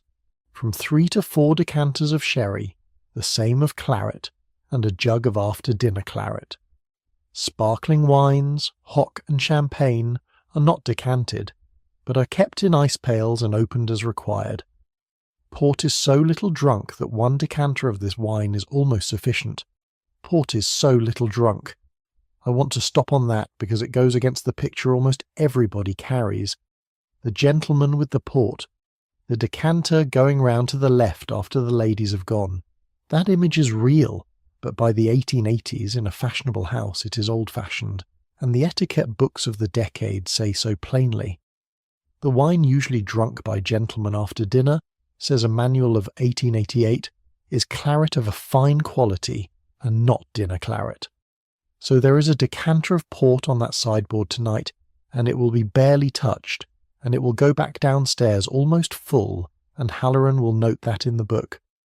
Now come up out of the cellar with him and into the pantry, because there is one more job before dinner, and it is my favourite line in the whole handbook. It is the butler's duty to make the salad, which he does about half an hour before the dinner hour. £50 a year, charge of the plate chest, keeper of the cellar book, answerable for every bottle in the house, and he makes the salad. Nobody else. Not the cook, who is at this moment running 8 courses in an enormous kitchen. Not the kitchen maid. The butler, in his own pantry, half an hour before dinner, with oil and vinegar and a bowl. I have thought about why for a long time, and I think the answer is simply that it is the one thing at that table which is dressed at the last possible moment and must not be done early. The guide gives the half hour and no more, so it belongs to the man who is standing closest to the dining-room door with a watch in his head. There he is then, a grave man of 51 in a good black coat, alone in a small room lined with cupboards, turning lettuce over with 2 spoons and tasting it off the back of one, while at the other end of the house 8 people in silk and broadcloth talk about nothing in a warm gold room and have no idea he exists. The plate is out on the sideboard. The candles on the table are lit and shaded. The decanters are set. The salad is made and standing in the cold larder where it will keep for the few minutes it has to. Halloran takes off the apron he wears in the pantry and puts on his coat, and looks at himself in the small square of glass by the door and goes up. And in a moment he's going to open a door and say 3 words, and this entire house has been working since 6 o'clock this morning towards them. 8 o'clock, or near enough. The dinner hour is a moving thing in this century, and the manuals track it carefully, because getting it wrong is a social injury. The most fashionable dinner hour in town, says the guide of 1880, is from 8 to past. In the country it varies from 7:30 to 8. There are people, it adds, with the faintest curl of the lip who cling to the old-fashioned hour of 7. So in a country house on a night with guests, 7:30 to 8. Everyone is in the drawing-room. The fire is high. The lamps are lit and shaded. The women are in evening gowns and long gloves, the men in black, and somebody has been playing something quietly and has stopped. Then the double doors open. Dinner is announced, says the etiquette book, by the butler or manservant throwing open the drawing-room door and saying in a loud and distinct voice, "Dinner is served," loud and distinct. Not murmured, not leaned in and whispered to the hostess. This is the one moment in the entire evening when a servant in this house is required by the rules to be audible to everybody in the room. Think about that against everything we have watched so far. Never let your voice be heard except when necessary. Your step should never be heard. A hum of voices is excessively annoying, and then, once a night, the whole room falls quiet for a man in a black coat, and he says 3 words in a loud, clear voice, and the evening turns on them. Then the pairing, and this is where the shape of the room becomes visible. Nobody walks into dinner alone and nobody chooses. The hostess has worked it out beforehand, and now she assigns it aloud, and the manual gives us the exact phrasing she uses. "Mr. A, will you take Mrs. Z?" And the book adds a practical note, that this also answers the purpose of an introduction, supposing the lady were unacquainted with the gentleman. So an introduction and a seating plan are performed in one sentence, out loud, in front of everybody. Then a gentleman invariably offers his right arm to a lady on leaving the drawing room. The pairs form, and the room empties in order, highest rank first, down the stairs or along the corridor to the dining room, and it is usual, says the book, for a gentleman to make some polite conversational remark to a lady when descending to the dining room. Some polite conversational remark, even the small talk on the stairs, has a rule, and here is where Constance is. The daughters of the house, says the manual of 1880, would always be taken down to dinner after the other ladies present, and in no case before them. In no case before them. Every other woman in that room goes first, the visiting ladies, in order of rank, then the aunt, then, at the back, in her own house, the daughter. Now I want to be careful here, because this is the sort of fact that a certain kind of history program would seize on and make angry, and I do not think angry is the true note. It is not a punishment, it is hospitality taken to a formal extreme. The logic runs like this. A guest is honoured above the household. Rank is honoured above youth. Therefore the daughters of the house, who are both household and young, are last. And Constance has known this since she was 15, and would be genuinely mortified to go before a guest, and if the hostess made a mistake and sent her first, she would be embarrassed for her mother. She's not humiliated. She's simply at the end of the line, which is where she belongs by a set of rules that everybody in the room has agreed on, and she will be at the end of the line again tomorrow, and she does not think about it any more than you think about which side of the road to drive on. So they file out in pairs at a walking pace, and the drawing room is left empty and bright behind them with the fire still going. And on the way, at the doorway, they pass a footman standing perfectly still, with his hands at his sides. There is a rule about that too from the little book of 1859. Always stand still and keep your hands before you, or at your sides, when you are speaking or being spoken to. It is one of those instructions that sounds trivial until you have tried to do it. Stand entirely still in a doorway, at a fixed distance, while 8 people you have known for years walk past you in silk, talking about somebody's brother, and do not move, and do not look at any of them. Thomas is very good at it. He has been doing it for 4 years.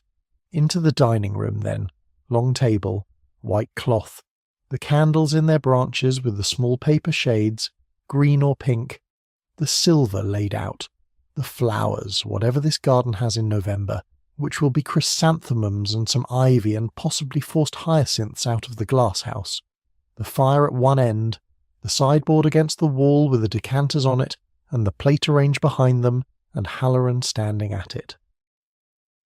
And a rule about the seating that catches the pairs as they arrive. On reaching the dining room, says the manual, the seat at the right hand of the gentleman by whom the lady is taken down to dinner is the proper place for her to occupy, and she would on no account place herself at his left hand.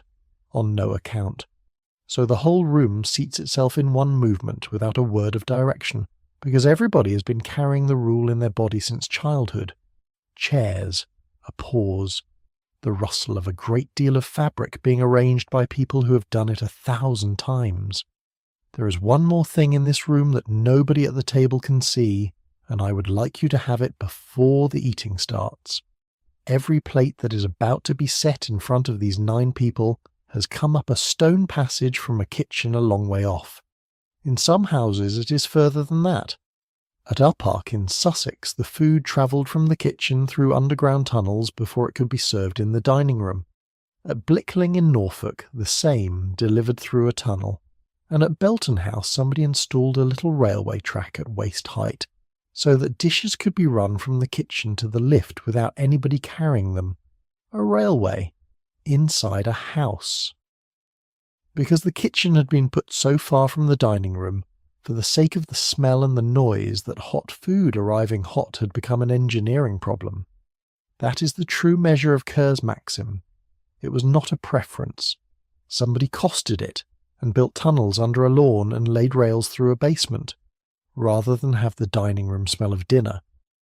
So the soup that arrives has been under a cover, in a hot closet, at a run, along a passage, up a stair, and through 2 doors, and it will be at the right temperature, because that is somebody's whole competence. Then the footmen come round the table, one on each side, and check that every chair is close enough to it, which the guide sets out as their first task before a thing is served. And then the door closes. There are 8 or 9 people at that table, and there are 3 or 4 servants in the room, and for the next 2 hours they are all going to be in it together, and not one word will be exchanged between the 2 groups except the naming of a wine. That is the machine we're going to watch now, not the conversation. The conversation is nothing. It is weather and neighbours and somebody's shooting. The machine is the beautiful part, and it is entirely silent, and every single move in it is written down. Let us stand against the wall with the footman out of the way and watch what actually happens. First, the arithmetic of who is in the room. In waiting at table, says the guide of 1880, the average attendance required is 1 servant to 3 persons. Thus 3 servants are required to wait on 9 people, 1 to 3, and in the country it can go further because of a custom that seems extraordinary now. Guests brought their own footmen with them. In the country this need is supplied by each guest or married couple, bringing a footman with them, who as a rule is expected to wait at dinner, so that in some country house dinner parties the attendance averages perhaps 1 servant to 2 persons, 1 servant for every 2 people eating. So there are men standing in this room tonight who work in another house entirely, and who arrived this afternoon with their master's luggage, and will eat downstairs with our people at 8:30. Now the service itself, and here is the rule that governs every plate that moves all evening. The footman takes a plate in each hand and offers it at the left hand of each guest, nothing being offered to the guests at their right-hand side during dinner save the wine by the butler, whose office it is to pour out the wine, it never being offered by any other servant present.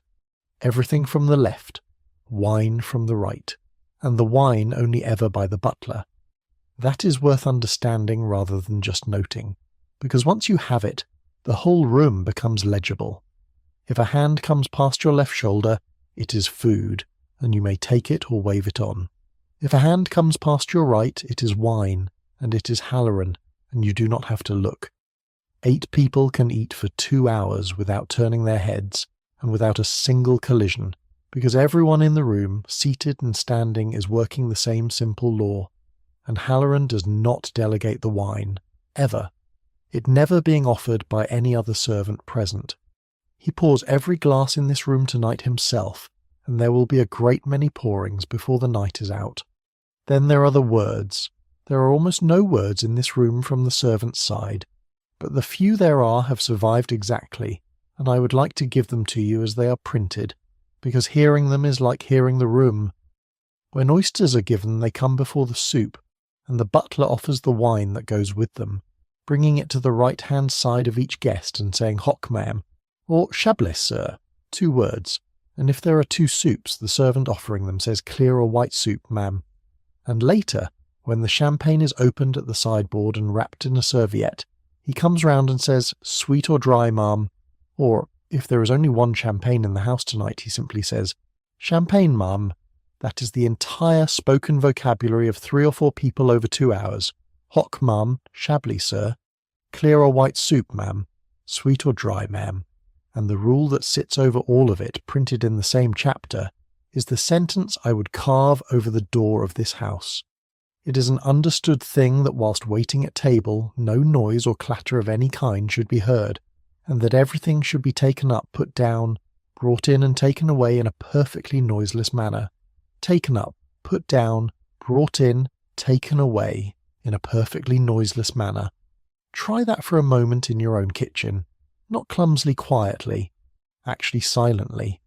A plate set down on a hard surface with no sound at all, which means the fingers stay under it until the last fraction of an inch and then withdraw. A serving spoon returned to a dish without a chime. Silver removed from a table in the middle of a conversation, and the conversation never once stumbling because of a noise. They are so good at it that the people at the table have genuinely stopped noticing. That is the aim, and they have achieved it. The plates change themselves. The glass is never empty, and nobody sees it being filled. Halloran at the sideboard helps the soup himself and sends it out, and then takes up his position, and the guide is very specific about where that is. He stands behind his master's chair until his services are again required at the side table, and does not leave the dining room during the whole of the dinner. Does not leave. 2 hours standing on a hard floor at the shoulder of one man. Thomas is moving the whole time, and this is the part that is genuinely hard. There is a plate basket for the used plates, and it is a clever thing, and the guide describes it with wonderful matter-of-factness. It has a small compartment to hold the bones or pieces left on the plates, which are, as it were, shot in before putting the plates in the basket. Shot in. A neat flick of the wrist over the little compartment, then the plate stacked, then onto the next, all of it done at a sideboard 4 feet behind a duchess in silence. And there is one more instruction for the footman, and it is the strangest and most human line in the whole literature, and it belongs to Mrs. Beeton. The footman should tread lightly in moving round, and, if possible, should bear in mind if there is a wit or humourist of the party, whose good things keep the table in a roar, that they are not expected to reach his ears. That they are not expected to reach his ears. He is standing 3 feet away. He hears everything.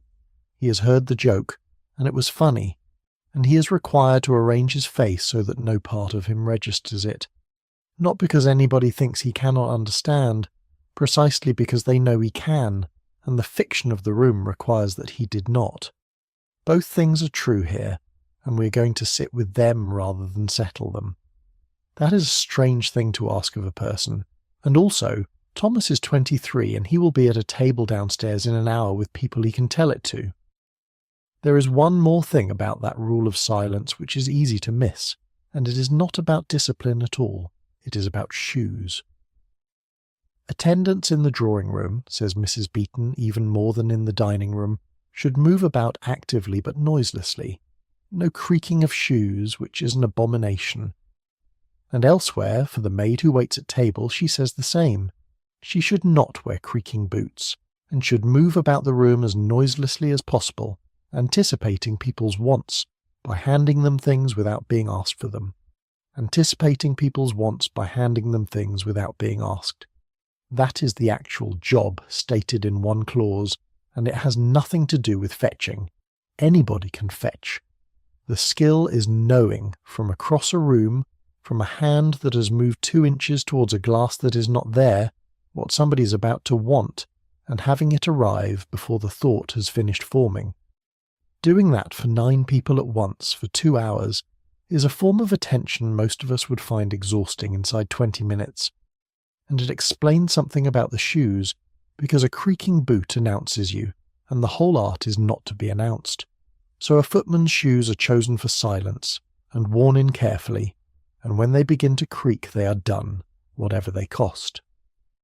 Somewhere behind him, at the sideboard, Halloran has just reached out and rung a small bell.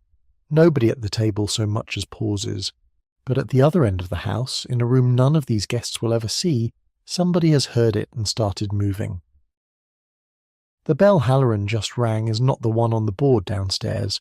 It is a small handbell, or in some houses a bell pulled beside the sideboard, and it goes to one place only, which is the passage outside the kitchen. And here is what it means in the guide's own words.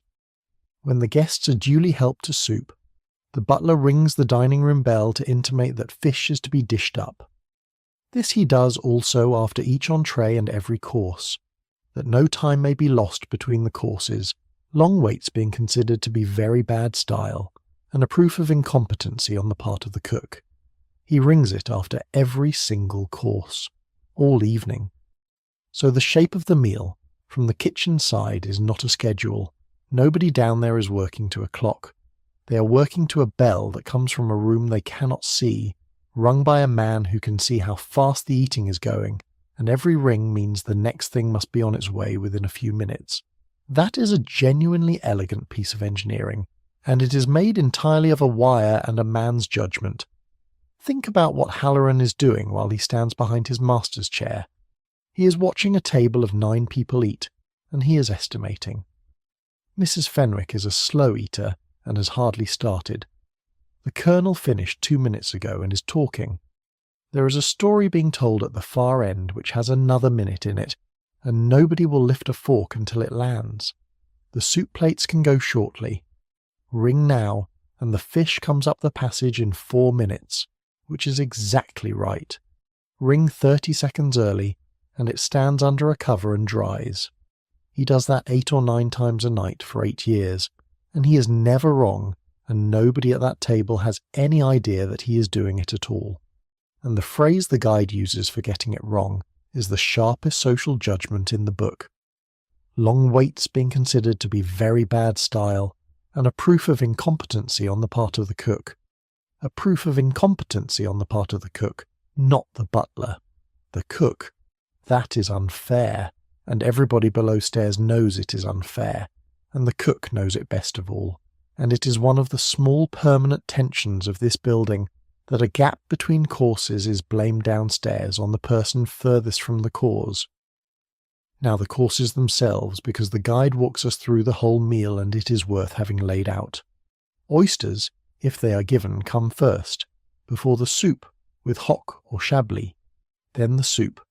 Then the butler hands round the sherry, and he starts, always, with the lady seated at the right-hand side of the master of the house, because she is the ranking guest. Then the fish, then the entrees. At small dinners, 2 entrees followed by 1 joint make up what they called the first course. At large dinners, 3 or 4 entrees, and probably 2 or 3 relevés, which is to say the substantial dishes, venison, mutton, roast or boiled chickens. After the first entree has gone round, Halloran opens the champagne at the sideboard in a noiseless manner and wraps a serviette round the bottle and comes round with it. Then the joint. And the joint is carved by the butler at the side table with his back to the room, while the footmen hand the plates round in the order the guests are seated. Then the second course, and the sweets, and the cheese savouries, and by then it is getting on for 8:30. 9 courses is not unusual. It sounds enormous, and it is, but the portions are small, and the pace is slow, and nobody is expected to finish anything. What it actually amounts to is 2 hours of conversation, with something arriving at regular intervals. And through all of it there is one man who does not sit and does not leave, replenishing the glasses, as the guide puts it, unremittingly during dinner.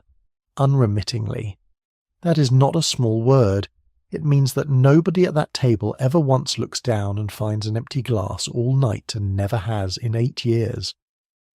I want to give you one more piece of Halloran's evening, and then we will leave the dining room for a while and go where the bell goes. He does not eat. The servant's supper is at 8:30 or 9, and he is standing behind a chair at 8:30, and he will be standing there at 9. So the upper servant's supper happens without him, and he comes to it late, or he eats what is left, and this is simply understood. The butler's dinner is whenever the dining room releases him, nor does he sit down at any point between about 6 in the evening and about 11:30 at night, which is when he will finally lock the plate away. And on the mornings when there is bottling to do, the same guide notes, almost in passing, that he probably rises as early as 4 or 5 in the morning, so that his cellar work may not materially interfere with his duties of the day. 4 in the morning to 11:30 at night, on the days when there is wine to bottle. He is 51. Lanceley, who rose to the equivalent post, does not complain about any of it in his own book. What he writes about is the pleasure of a thing done properly. There is one more part of his charge that we should have now, because it will bring us back to him at the very end of the night. The plate chest is in the charge of the butler, says the guide, and an inventory of its contents is given on its being made over to him. An inventory. When Halloran took this post 8 years ago, somebody stood with him in the pantry and counted the silver into his hands, item by item, and wrote it down, and he signed for it. Every spoon in this house is on a list with his name at the bottom of it, and so the last thing he does every night, without exception, is this. It is the butler's duty, every night before retiring to rest, to see that the plate in everyday use is carefully put away, and also to give it out in the morning to be cleaned, every night before retiring to rest. We will walk that round with him in a few hours. For now, watch him work the room. He's helping the soup at the side table with a ladle in his right hand and a cloth in his left.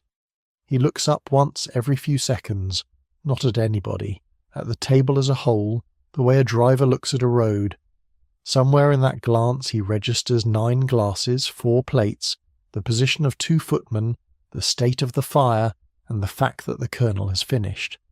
None of it shows on his face. That is also part of it.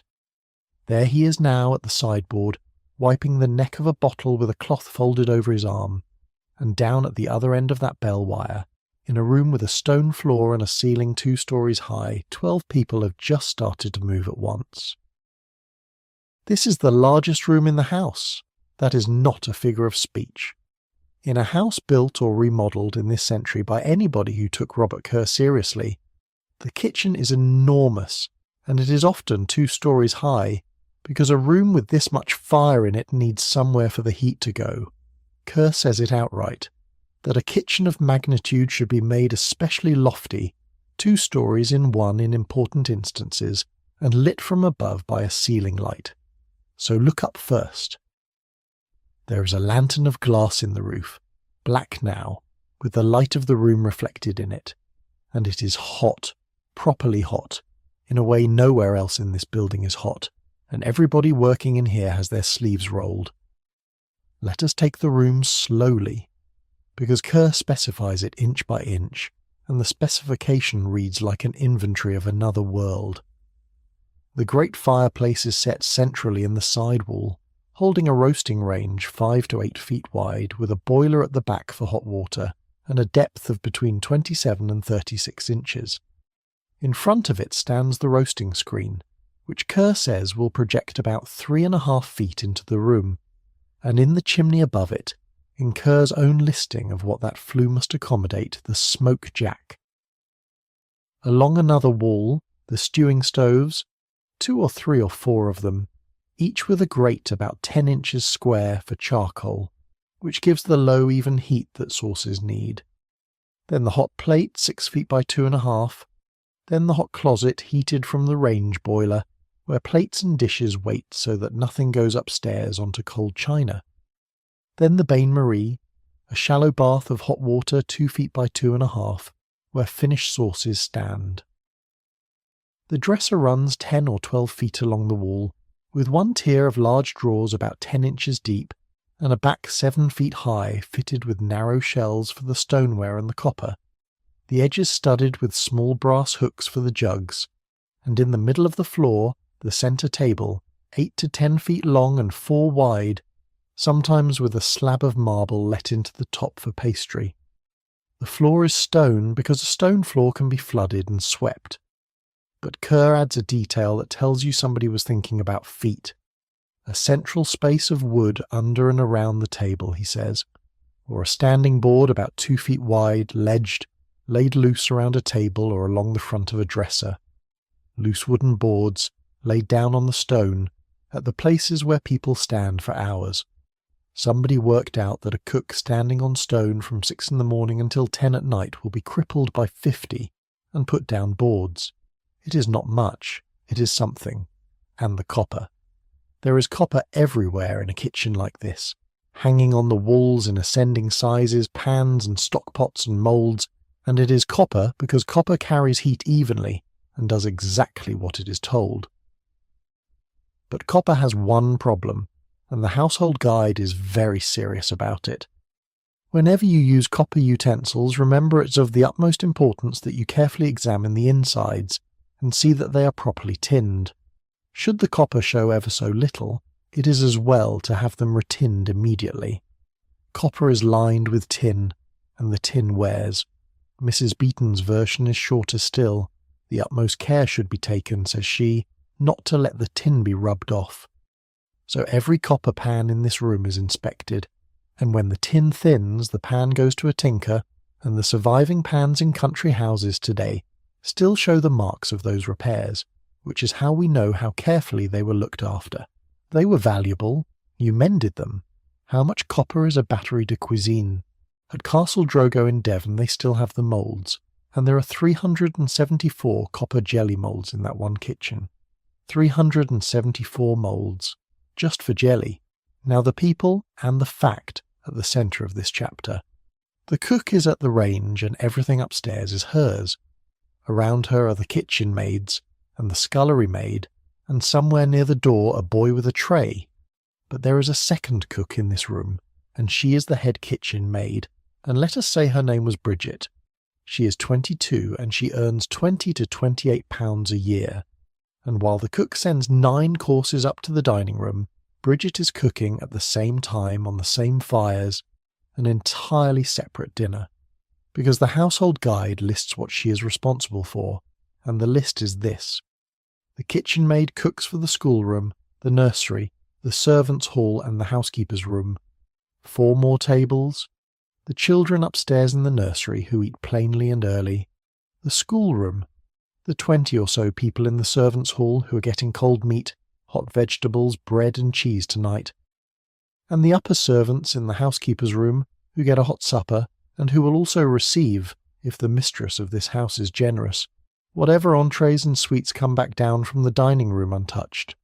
So 2 dinners leave this room within an hour of each other, one of 9 courses for 9 people, one of 3 or 4 dishes for 30. They are cooked side by side on the same range, by 2 women standing 4 feet apart, and they never once collide, and nobody upstairs has ever heard the name of the second one. Around this room there are others, and they are all cold on purpose, and the list of them is longer than most people would guess. Kerr sets it out. The cook's pantry or dry larder, the meat larder, the game larder, the fish larder, the salting room, the smoking house, the bacon larder, the dairy and its scullery, the pastry room, the confectionery, the storeroom, the china closet, and the china scullery. 13 rooms, and every one of them a different temperature and a different humidity, because that is how you keep food without electricity. The pastry room is the one I would show you if we had time. It has a marble dresser fixed under the window, or at least 3 feet of marble in the middle of a wooden one, because marble stays cold and pastry hates a warm hand. And Kerr adds a precise instruction about it that no modern kitchen would ever need. Particular dryness is essential here, he says, and less cold is desirable than in other larders. Less cold than the others. Somebody has ranked the cold rooms of this house against each other, and given each one its own degree. And further out, past the wall, buried under a mound of earth with a doorway and 2 doors and a ceiling covered 3 or 4 feet deep in soil, there is the ice house. A brick well 6 to 10 feet across at the top, tapering down, packed with broken ice with water sprinkled over it as it goes in so that it freezes into one solid mass, straw at the bottom and straw on top. Kerr's warning about it is the sentence to keep.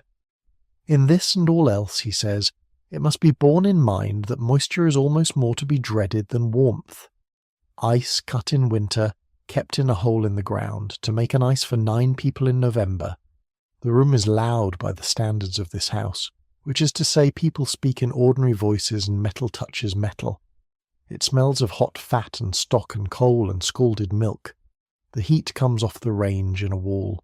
Every few minutes a bell rings out in the passage and somebody says the word for the next course, and there is a small surge of movement, and then it settles again. Bridget lifts a lid and looks and puts it back, and moves a pan 2 inches to the left where the heat is lower. Upstairs at this moment the joint is being carved at the sideboard.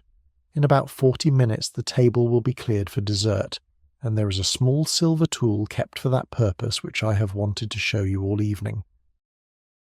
8:30, or thereabouts. The last savoury has gone round, and now the table is taken apart. Here is the guide's account of it, and I want you to notice how thorough it is.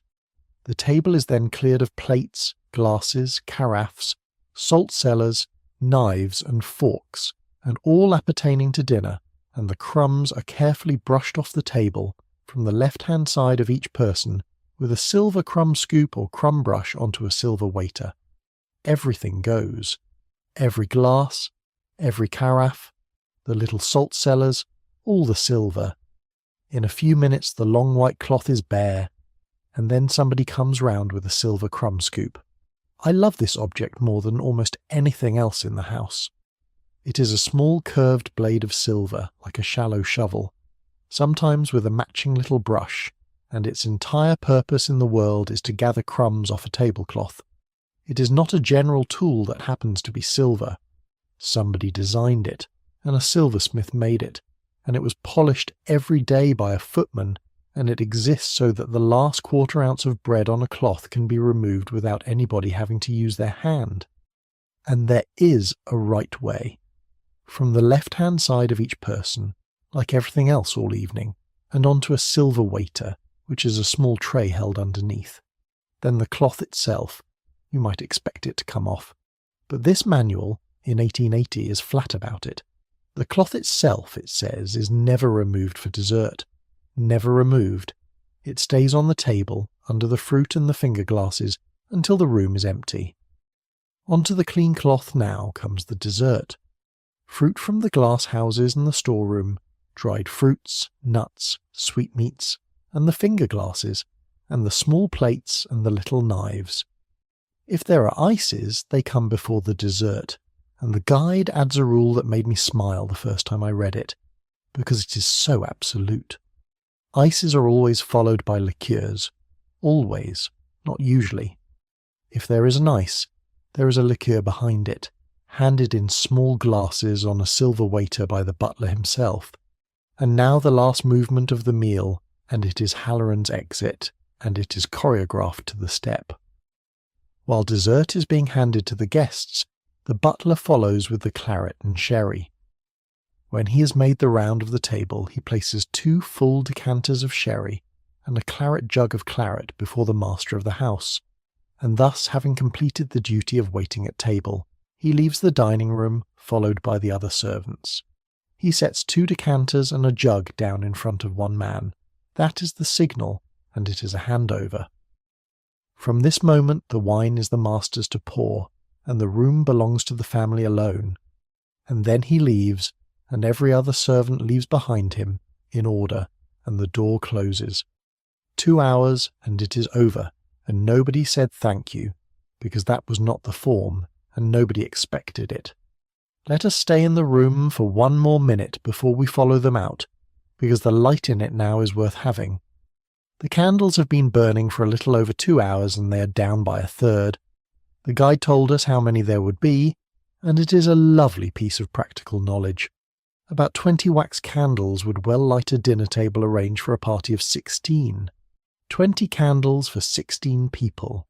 So tonight, for 9, there are perhaps a dozen, in branched candelabra down the middle of the table, each one under a small paper shade, green or pink. The shades are the detail that makes it. A bare candle at eye level dazzles you, and you look past the person opposite. A shade pushes the light down onto the cloth and the glass and the fruit, and leaves the faces above it lit softly from below, and the ceiling entirely dark. The manual is quite firm that this is the best light there is, and rather scornful of the alternative. Lighting by gas, it says, is not considered to be the most fashionable mode of lighting dining rooms. They were right, whatever the reason. A table lit by a dozen shaded candles at the end of a long meal, with the fire going at one end and the rest of the room in shadow, is one of the warmest sights this century produced. And the wax is being used up as we sit here. 12 candles for 2 hours. Every night the family dines, and fresh ones tomorrow, and the ends collected and kept. There was a whole small economy in candle ends, and the household guide is charmingly defensive about it. Where candles are used habitually, it says, it is imperative to have a stock of save-alls, so that the candle may be burned up to the very end.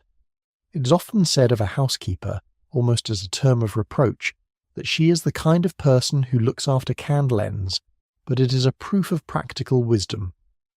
A save-all is a little spiked holder that grips the last stub so it can burn out. And where do those ends go? The housemaid's handbook tells us, in passing, that the shorter ends of candle are fixed on save-alls for kitchen use. Down. The ends of the wax candles that lit the dinner go down to the kitchen and get burned there.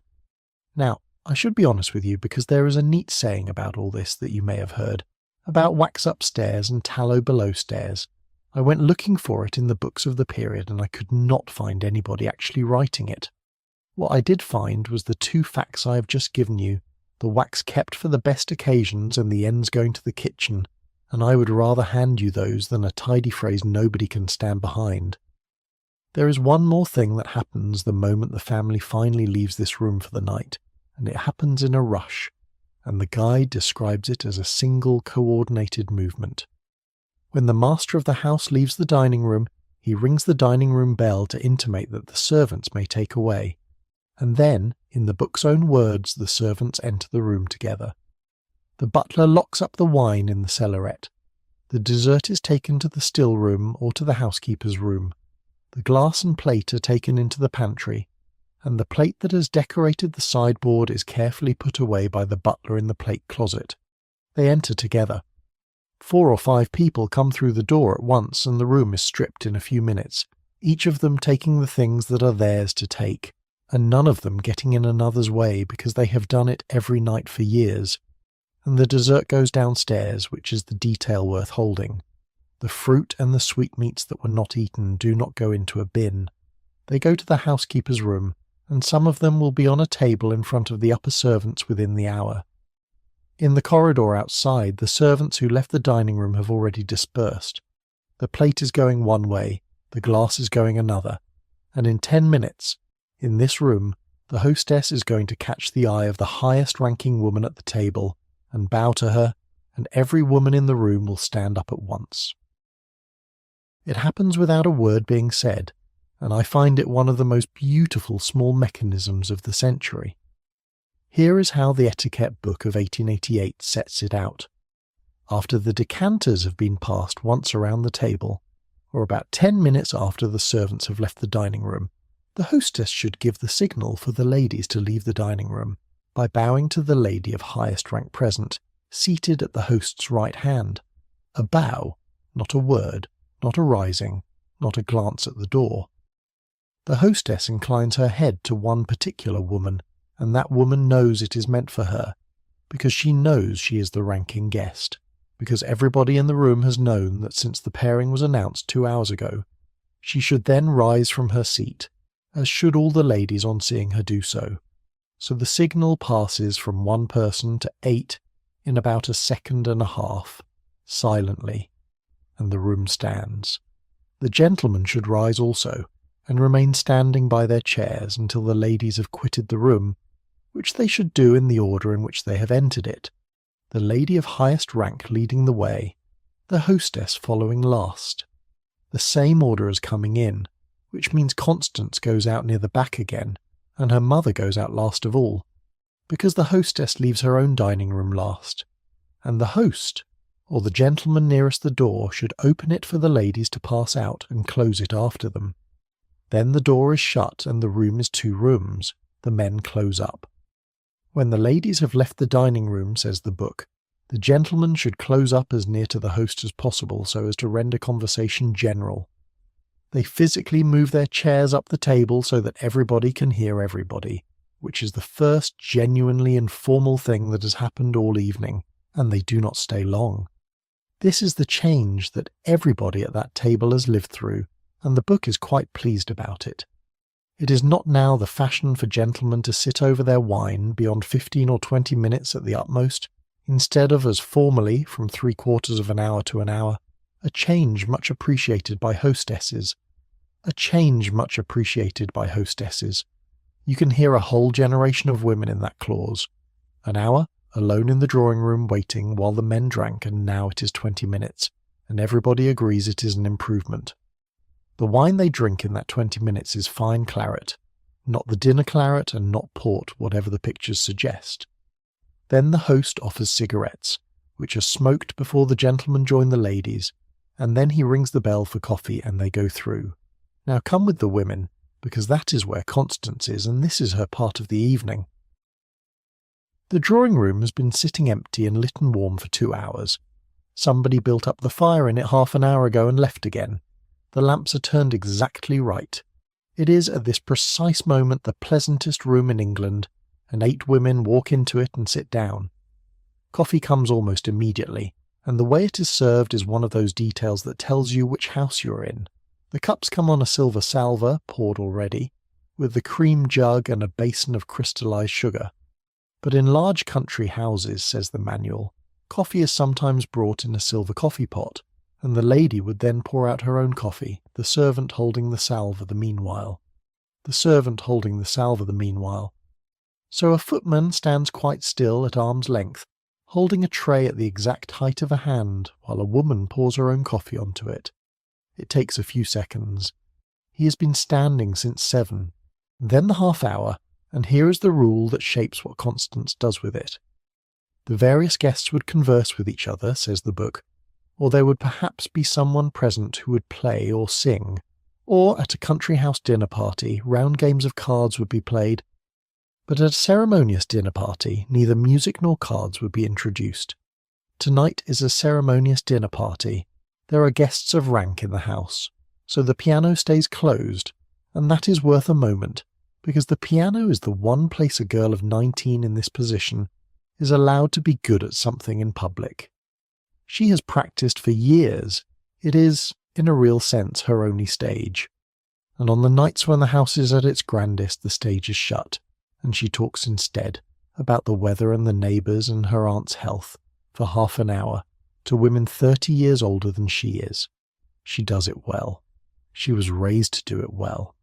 Small talk with the Duchess's sister is a skill, and she has it, and it is not nothing. But I would guess, and this is a guess, and I will label it as one, that on the nights when the house is quiet and somebody says, "Do play something, Constance," she does not have to be asked twice. There is one small mercy in the etiquette of this evening that I want to give her, because it is easy to forget how much of a young woman's life in this house was arranged around not being alone. She is 19, she has no visiting cards of her own, and could not have them, because the manual is quite firm about it. It is not etiquette for young ladies to have visiting cards of their own, it says. It would be considered very bad style were they to use them. Their names are always printed beneath that of their mother on her card, either Miss or the Misses. Her name exists in print only underneath her mother's. She is rarely asked out to dinner with her parents either, because it is not usual to invite more than 2 members of one family, and young ladies are not often asked with their parents to dinner parties, and when she goes anywhere at all in the daytime, Ellen goes with her. So the small hour she's having now, in a warm drawing room among women, with coffee, is one of the freer parts of her week. That is worth knowing before we feel too sorry about the closed piano. The half hour passes. The book gives the length, from a half to 3/4 of an hour for remaining after dinner. Then the men come through, and the room fills, and the conversation loosens. 10:30 is the usual hour for general departure, and Halloran will announce the carriages himself as they arrive. And at this exact moment, 20 feet below all of this, on the other side of a green baize door, a second dinner is being laid on a long scrubbed table, with its own order of entry, its own head of the table, and its own procession. That is where we are going now, and honestly, it is the part of the night I have been looking forward to most. Come back through the baize door with me and mind the step, and let the warm papered corridor go behind you. Stone underfoot again, cooler air, and then, at the end of the passage, a door standing open, and light coming out of it, and the sound of a lot of people in one room. This is the servants' hall, and it is about to be full. The usual hour for supper, says the guide of 1880, is 8:30 or 9, so while the family are still at their suites, the second dinner of the evening is being laid on the long table down the middle of this room. The table is laid by the servants' hall boy, or, where a boy is not kept, by the scullery maid. That is Jem, then, and he has already done it. He has been on his feet since 6 this morning, and this is the 4th table he has laid today, and he does it fast because there is a queue of other jobs behind it. And what he sets out is worth watching closely, because the whole society of this building is expressed in the cutlery, without one word of explanation. Here is the hall. 2 knives, a fork, and a tumbler are placed for each person, and here, 20 feet down the passage in the housekeeper's room, for the upper servants, 2 knives and forks, a dessert spoon, a tumbler and a wine glass are placed for each person. Read those 2 lists side by side. In the hall you get a fork, singular. In the housekeeper's room you get 2 knives and forks because there is a second course coming that needs its own. In the hall you get a tumbler. In the housekeeper's room you get a tumbler and a wine glass because there is wine. Nobody had to announce anything. You walked into a room and looked at the table and knew precisely where you stood in this house, and so did everybody else, every single night, 3 times a day. Now the food, and I want to give it to you exactly, because it is better than people expect and worse than people expect both at once. The servants' hall supper consists of cold meat, hot vegetables and bread and cheese. Cold meat, hot vegetables, bread and cheese. Not a feast, but hot vegetables at 8:30 at night, and as much bread and cheese as you can eat, and meat every day, was, for a girl who had come in at 14 from a cottage in the village, a settled and reliable thing in a way that not much else in her life had been. This is one of the plainer truths about service, and it needs saying without sentiment attached. William Lansley, who went into service at 16 and worked his way to house steward, put it in one line about his own first place. The food was of the best and no stint. No stint. That is his phrase, and he uses it without irony. The carving is done by the under-butler or head footman and the head housemaid. So Thomas, who spent 2 hours tonight handing plates in silence, in a room where he was not allowed to hear a joke, comes down here and picks up a carving knife at the head of a table, and Sarah takes the other joint at the far end, and 20 people wait to be served by them. That is not a small promotion for the length of one meal. It is the closest thing this building has to being at the head of your own table, and around them the whole population, the footmen, the housemaids, the kitchen maids once the upstairs dinner is off their hands, the scullery maid, the still room maid, the laundry maids, the odd man, Jem at the end. And tonight, 3 or 4 visiting servants who came with the guests this afternoon. 22 people at a scrub table under a lamp in a room with a fire in it at 8:30 at night. And there is a rule attached to the meal that I've come to like enormously. A bell is rung for breakfast, dinner and supper, but it is not rung for tea. Half an hour is allowed for breakfast, the same for tea and supper, an hour for dinner. Half an hour. And then, in the same paragraph, that quiet sentence I gave you back at 4 o'clock, and want to give you once more, now that you know these faces. Considerate masters and mistresses endeavour, as far as possible, not to ring for their servants during the hours allotted for meals. Endeavour, as far as possible. It is not a right, and nobody could have enforced it, but look at what is at stake in it. 22 people sitting down together at the end of a very long day is the one moment that is theirs, and a bell can take it away, and somebody thought it worth printing in a handbook that a decent household tries not to. So the room fills, and the benches scrape, and there is noise in here. Real noise. This is the only room in the building where a person may talk in an ordinary voice, and after a day of never letting your voice be heard by the ladies and gentlemen of the house, that matters more than the food. And the noise has a shape to it, because the seating does. There is an order to who sits where, and everybody keeps it, and the 2 ends of the table are the 2 ends of the world.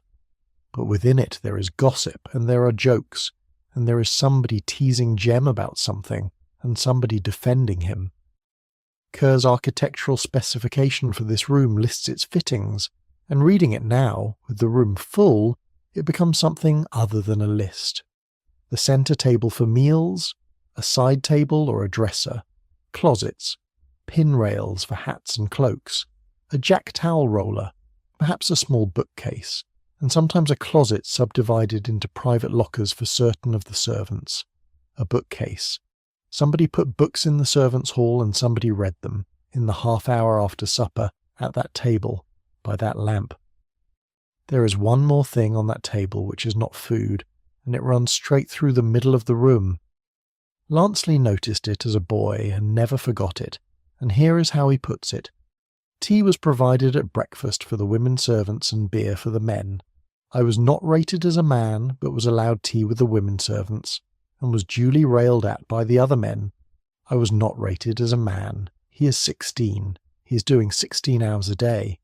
And the line that divides the hall runs, of all places, through the teapot, because tea is what the women drink and beer is what the men drink. And a boy of 16 is not yet a man, so he gets tea, and the footman tease him about it every single morning. He is not bitter about it in the slightest. He tells it the way you tell a story about your first job. But it is a perfect little illustration of how this room worked, because the hierarchy in here was not imposed from upstairs at all. Nobody in the family had the faintest idea who drank what. That line was drawn and policed by the servants themselves. The plates go round. The vegetables come up from the kitchen in a covered dish, and there is steam when the lid comes off. Somebody says something at the far end and half the table laughs. And then, when the first course is done, something happens that stops the room for about 15 seconds. 8 people stand up at the same moment and walk out. They do not leave in a hurry, and nobody is embarrassed, and nobody at the table looks up in surprise, because this happens at every dinner and every supper in this house, and has done for 40 years. Here is the mechanism, in the guide's own words, describing the servants' dinner, which is the model for the supper we are watching. The general rule is for the upper and under servants to sit down to table together in the servants' hall, the upper servants being the first to enter, and for the upper servants to have the sweets and bread and cheese in the housekeeper's room. So they come in first, all together, ahead of everybody. They eat the joint at the head of the long table with the whole household around them, and then, at the change of course, they get up and go. The later edition of the same book gives the housekeeper's own movements in one sentence, and it is the clearest description of the whole ritual anywhere. She leads the way into the servants' hall and takes her place at the head of the dinner table, and carves one of the joints.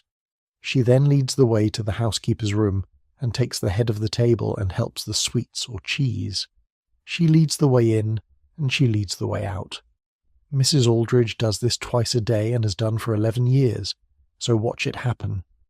The housekeeper rises, the butler if he's down from the dining room, the cook, the valet, the ladies' maids, ours, and the visiting ones, and they go out through the door and down the passage, and the door of the housekeeper's room closes behind them. In that room the table is already laid, because the still-room maid laid it while they were eating, and she waits on them in there. In the steward's room, if the house is grand enough to keep both, the steward's room boy does the same, and there is the pudding, brought in and set down in front of the housekeeper, so that she can serve it, and there is a hot supper in here rather than a cold one, and where it comes from is the best detail in the chapter. In large establishments, hot suppers are allowed in the steward's room and housekeeper's room, says the guide, and the entrees and sweets that have been served in the dining room are generally sent into the housekeeper's room for supper, the entrees and sweets from the dining room, so the dishes that went up the passage under covers 2 hours ago and came back down barely touched because 9 people were working through 9 courses are carried into this room and set in front of the housekeeper. The upper servants eat, quite literally, the family's dinner. An hour later, downstairs, off different china, and then the guide adds the alternative, in a clause with a whole world of household politics folded into it. While other mistresses, it says, only allow the joints to be eaten, and require the entrees and sweets to be kept, to form part of their own luncheon on the following day. 2 kinds of house, in one sentence. In one of them, the good dishes come down to the housekeeper's room the same night. In the other, they go into the cold larder for the mistress's lunch tomorrow. Everybody below stairs knows exactly which kind of house they are in. It would be one of the very first things you learned about a new place, and one of the first things you would be asked by a friend in service somewhere else. Also, there is wine. In a few large establishments, says the guide, wine is allowed in the housekeeper's room and steward's room, averaging 3 or 4 bottles per week. 3 or 4 bottles a week between 8 people. That is not a debauch. It is a glass each on the nights it is opened, and it is a marker rather than a pleasure, and everybody in both rooms knows exactly what it marks. Now this procession has a name, and I want to give it to you honestly with its label on. Servants who wrote memoirs long afterwards called it the Pug's Parade, and the room they walked to the Pug's Parlour. A woman called Margaret Thomas, remembering her own years in service, described it like this. I was amused when I first saw the Pug's Parade. This happened after the first course. The butler, cook, ladies' maids, and any visiting maids and valets each took their glass of water in one hand and a piece of bread in the other, and proceeded out of the servants' hall down the passage to the housekeeper's room where their suite was served. This departure was the signal for the first footman to carve, glass of water in one hand, piece of bread in the other, down the passage. I should be straight with you about that word. Margaret Thomas was writing about the early 20th century, not the 1880s, and so was Rosina Harrison, who defined the Pug's Parlour as a sitting room and dining room used by butlers and head parlour maids. The ritual is documented for the 1880s by the manuals, in the words I gave you first. The slang is the next generation's word for it, and where the word pug came from, nobody knows. There are guesses, and they're all just guesses, and I would rather leave a small hole in the story than fill it with something invented. What matters more is what the ritual actually is, and I do not think it is what it first looks like. It looks like snobbery, and it is, of course. 8 people in a room of 22 get pudding somewhere else and wine with it, but look at it from the other side of the door for a moment. The instant those 8 walk out, the atmosphere in the servants' hall changes completely, and everybody in there knows it. The housekeeper has gone, the butler has gone, the cook has gone. What is left is 20 young men and women aged between 14 and 26, with the rest of their supper in front of them and half an hour of their own. Margaret Thomas puts her finger on it without meaning to. This departure was the signal for the first footman to carve. The signal. The moment the seniors are out of the room, Thomas picks up the knife and the second half of supper begins, and it is louder than the first half. It always is. Both things are true, and this is the 3rd time tonight we have found it. The withdrawal is a piece of hierarchy carried out with a straight face twice a day, and it is also the reason that everybody under 25 in this house gets half an hour every evening, with no one senior in the room. I have wondered sometimes which of those the servants themselves would have named first, if you had asked them. My guess is that it depended entirely on which side of the door you were sitting, and on how old you were, and that both answers were honest. The door down the passage has closed. In the hall the plates are going round again, and now, before anybody eats another mouthful in either room, somebody in each of them is going to stand up and propose a toast, at the same moment, to the same people, in the same words. Of everything in tonight's research, this is the passage I have most wanted to give you, and it comes to us from a man who was in the room. William Lanceley again, hall boy at 16 in 1870, house steward by the end. He wrote his book as an old man, 50 years later, and this is his account of the supper table in a baronet's house. I am going to give it to you almost whole, because there is nothing I could add to it.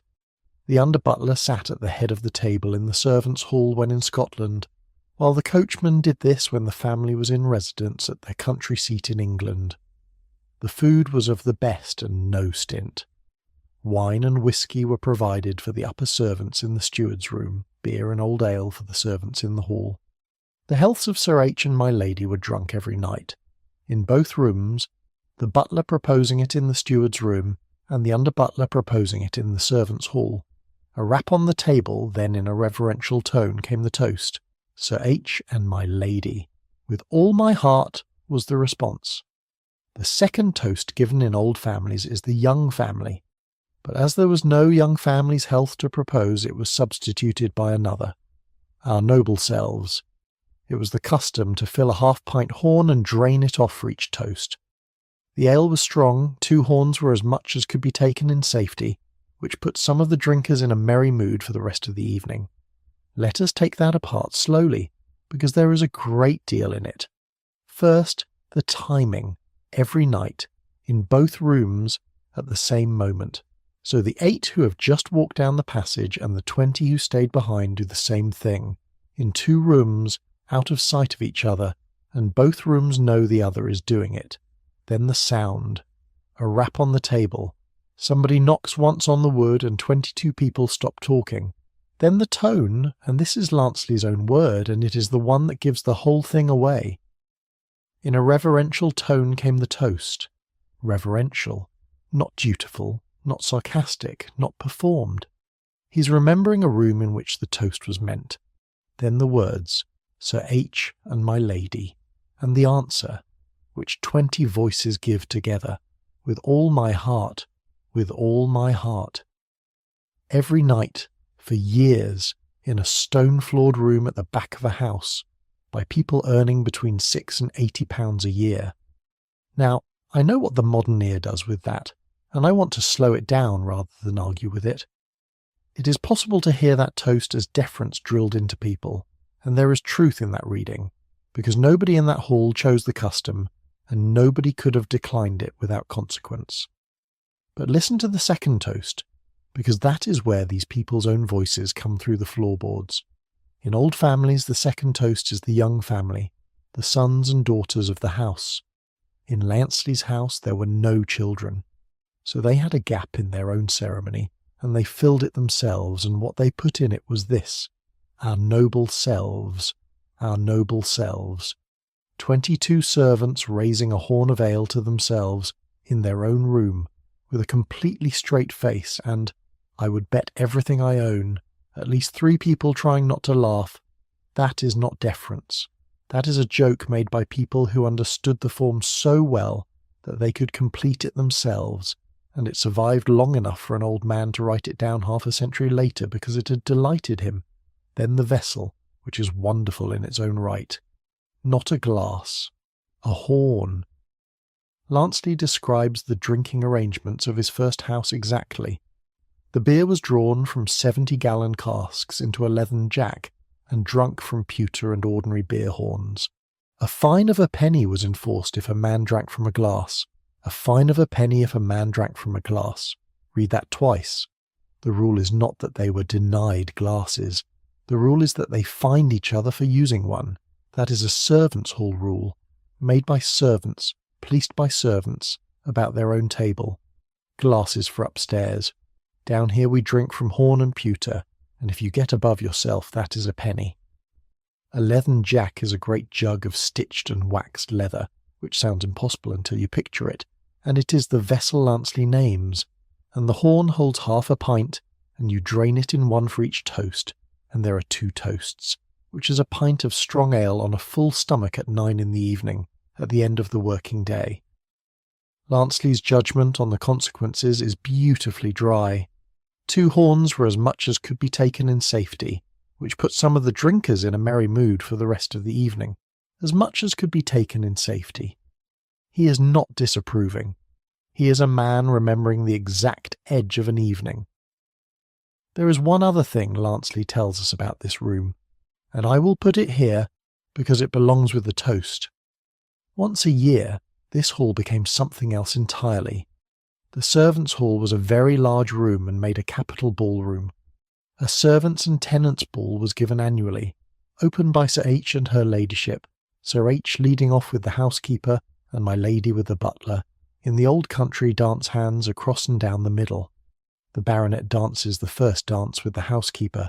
His wife dances it with the butler, in the servants' hall on the servants' floor in front of everybody.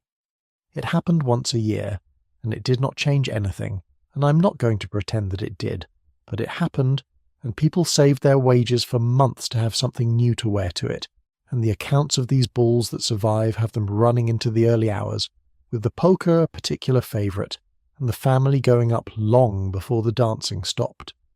The servants' ball was not a one-house eccentricity either. It was a tradition across the country house estates of Britain, and it lasted right down to the Second World War before it faded. The steward and his wife usually ran it, sending out the invitations and greeting the guests at the door, which put a servant in the position of host for one night. The family were invited, and plenty of them did not come, and those who did tended to leave early, which everybody preferred. At Welbeck Abbey the ball was held every year on Twelfth Night. At Sandringham in 1920 the servants' ball was attended by 3 queens, and at a house called Trentham, back in 1838, A footman went round the staff collecting money to pay for a violinist, and spent what was left over on wine, and then played the clarinet himself with one of the porters on the flute. A footman who could play the clarinet, and a porter who could play the flute, and a whip round for a fiddler. Tonight is not that night. Tonight is an ordinary Tuesday. The horns are set down. Somebody refills a tumbler from the jug. The talk comes back up like a fire catching, and the ale in those horns came from somewhere, and what a person was given to drink in this house says more about where they stood than almost anything else. The beer is brewed here. That is worth saying first because it explains the 70-gallon casks and the leather jug and a good deal else. Bottling wine and brewing beer, says the guide, are two important duties performed by a butler in both large and small establishments, although brewing beer is exclusively confined to households in the country. So Halloran brews. Somewhere out past the kitchen there is a brew house, and when it runs the whole yard smells of it. And the beer that comes out of it is issued daily by the measure. Here is the allowance, printed in 1880, and it is precise. With regard to beer, the usual allowance per day is, for men servants, for lunch a pint, for dinner a pint, and for supper a pint. And for the women servants, for lunch half a pint, for dinner a pint, and for supper half a pint. 3 pints a day for a man, 2 for a woman. That sounds like a great deal now, and for people doing physical work from 6 in the morning it was closer to food than to indulgence. But note the difference in the measure. A woman doing the same long day of carrying gets 2/3 of what a man gets, and nobody in this book explains why, because to the writer it did not need explaining. Some houses gave money instead, and the guide gives the rate. When beer money is given, it varies from 1 shilling and 6pence to 2 shillings and 6pence per week, and in some households the under-female servants are allowed but 1 shilling. And then, in the same passage, the writer makes an observation about what people did with the money, and it is the driest and most revealing sentence in the whole handbook. Men, she says, not unfrequently spend their beer money in spirits at the nearest public house. Women servants, on the contrary, invariably dispense with beer altogether, which means they took the shilling, drank water, and kept it. A shilling a week is £2.12 a year, which on a wage of £14 is nearly 1/5 of everything. That money went home, or into a box under a bed, or towards a dress for the servants' ball. Every one of them did it, and the writer noticed and wrote it down as though it were a curiosity. The guide is against money in place of beer, incidentally, and its reason is a lovely accidental portrait of a country house. In the country, it says, where beer is home brewed by the butler, beer money is seldom followed, and is inhospitable and over-close, as all who come to the house necessarily come from some distance. So the beer is not only for the staff, it is for the carrier, and the man with the fish cart, and the boy from the mill, and anybody who has walked a long way to your back door. To stop brewing and hand out coins instead would be, in the writer's word, inhospitable. Now let us do the wages properly, because we have been circling them all night, and you should have the whole ladder in one place. This is the printed tariff of 1880, and every figure is a year's pay. At the bottom, the steward's room boy and the servant's hall boy. £6 to £8 a year. That is gem. £6 to £8, found in food and lodging for 16 hours a day. Above him, the still-room maid at 10 to 14. The nursery maid and the schoolroom maid the same. The scullery maid 12 to 18. The third housemaid 12 to 18. The underfootman 14 to 20 and their livery found. The young lady's maid 14 to 25, which is Ellen. The second housemaid 14 to 20. The head kitchen maid 20 to 28, which is Bridget. The upper housemaid 20 to 30, which is Sarah. The lady's maid proper 20 to 35. The under butler or head footman 28 to 32, plus 2 or 3 suits of livery a year. Then the upper servants pull away. The housekeeper 30 to 50, the valet 30 to 50, the butler 50 to 80, the house steward 50 to 80, and a professed man cook 100 and upwards, with the guide noting almost breathlessly that some men cooks receive as much as 150, besides perquisites. A man cook could earn 20 times the hall boy, in the same house, eating in a different room, and there is one more line in that tariff that I want to read out, because it explains why anybody stayed. The tariff of wages paid to domestic servants fluctuates very considerably, and is influenced in a great measure by the position of a master and mistress, and by the experience of the servant. By the experience of the servant. You could rise. That is the whole engine of this world, and it is why Jem is here at 14 for £6. There were other things in the packet besides the wage, and they are worth naming because a bare figure is misleading. Tea and sugar were often allowanced out by the housekeeper, at about £1 of tea a month and a couple of pounds of loaf sugar, or the money instead. There was washing money, a shilling to 2 and 6 a week. The men in livery had their clothes found, 2 suits a year and a working suit, or 3 suits in 2 years, and the livery remained the property of the master, which is a phrase worth hearing twice. And when the family went away to London or to Scotland, the servants left behind went on to board wages and fed themselves, at 14 to 16 shillings a week for a butler, and 11 to 13 for the underservants. The guide dislikes board wages, and its reason is unexpectedly tender.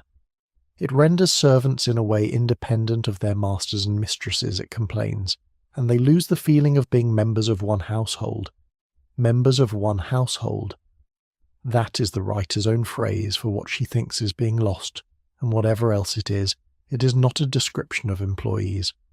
Which brings us back to Lanceley, because he wrote his own ladder down, and it is the warmest set of numbers in the research. My wages were to be £8 per year, with plenty of good food besides, clothes found except underclothing and boots, which I had to provide for from my wages.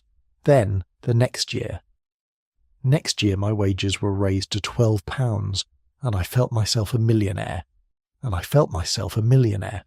4 extra pounds. And then, at 18, promoted again. I was quite rich now on £25 per year. He took that first year's £8 home to his mother, and here is what happened, and it is the last thing I want in this chapter. I can still see her face when she took it, and then, giving me £2 back, said, "I cannot take it all, lad. I cannot take it all, lad." A woman in a cottage holding a year of her son's life in her hand and giving a quarter of it straight back to him. He remembered her face for 55 years. He was an old man in an armchair when he wrote that down, and he could still see it. Let us leave that there, and let us leave the hall for a little while too, because the plates from 2 suppers are stacking up in a stone room at the end of the passage, and there is a boy at the sink who has been awake since 6 o'clock this morning. The scullery is off the kitchen, and there is no door between them worth speaking of, and Kerr is emphatic about why. The scullery is so intimately connected with the kitchen, he writes, that there must on no account be any intervening space between them, even if it be the smallest passage or lobby, not even the smallest lobby, because everything dirty has to travel from one to the other continuously, all day, and a single extra step in that journey, multiplied by 1,000 journeys, is a person's whole evening. Come in and look at it, because the scale of the fittings is the story. A complete set of washers for a large establishment, says Kerr, will comprehend 2 of slate and as many as 4 of wood, the size of each being about 3 feet by 2.5 and 21 inches deep. 6 sinks, 2 of slate and 4 of wood, each one 3 feet long and nearly 2 feet deep. Wooden sinks sound wrong to a modern ear, and they were entirely deliberate. Wood is soft. You can put a porcelain dish or a wine glass down hard in a wooden sink at 11 o'clock at night, when your hands are numb and nothing happens. Do that in a stone sink, and you have broken something that cost more than a month of your wages. Somebody worked that out too and built 4 of them. Above the sinks there is a plate rack, draining onto a board that is grooved and slightly inclined so that the water runs back, and in a large scullery there will be 2 of those. There is a boiling copper for the kitchen cloths and for supplying hot water. There are 2 more coppers for vegetables. There is a small second range because the scullery does its own cooking, and the floor is paving with a drain trap set into a corner because the whole room gets sluiced down. Kerr's note about that drain is the last honest word on the subject. The drainage is important, he says, for the vapours from a scullery drain are notably unpleasant. And here, at the sink nearest the copper, with his sleeves up past his elbows, is Jem. He is 14.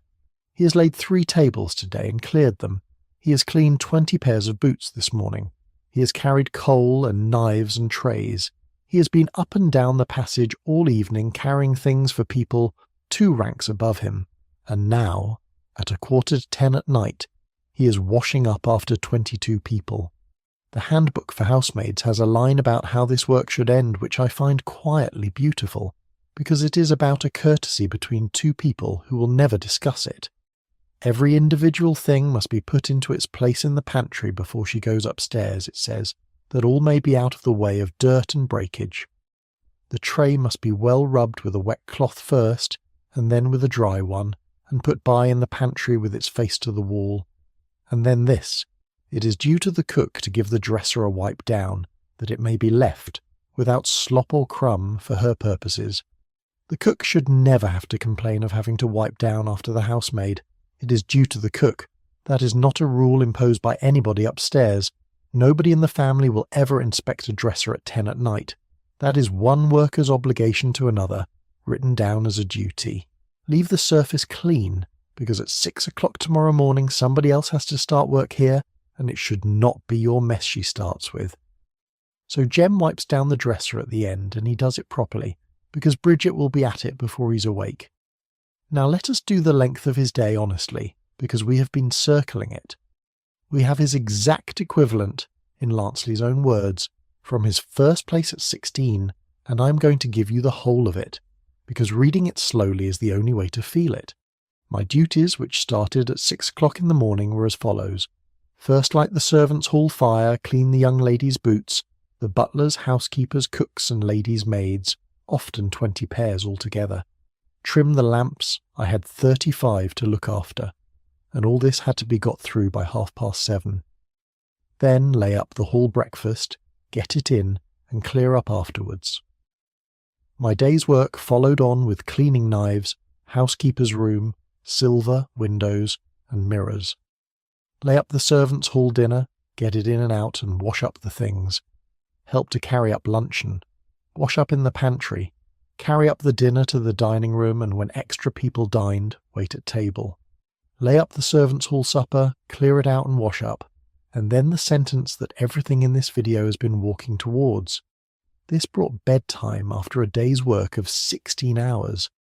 Yet I seldom felt tired, as the work was so varied and the food of the best, and we generally got a little leisure in the afternoons. 16 hours. And yet I seldom felt tired. Now.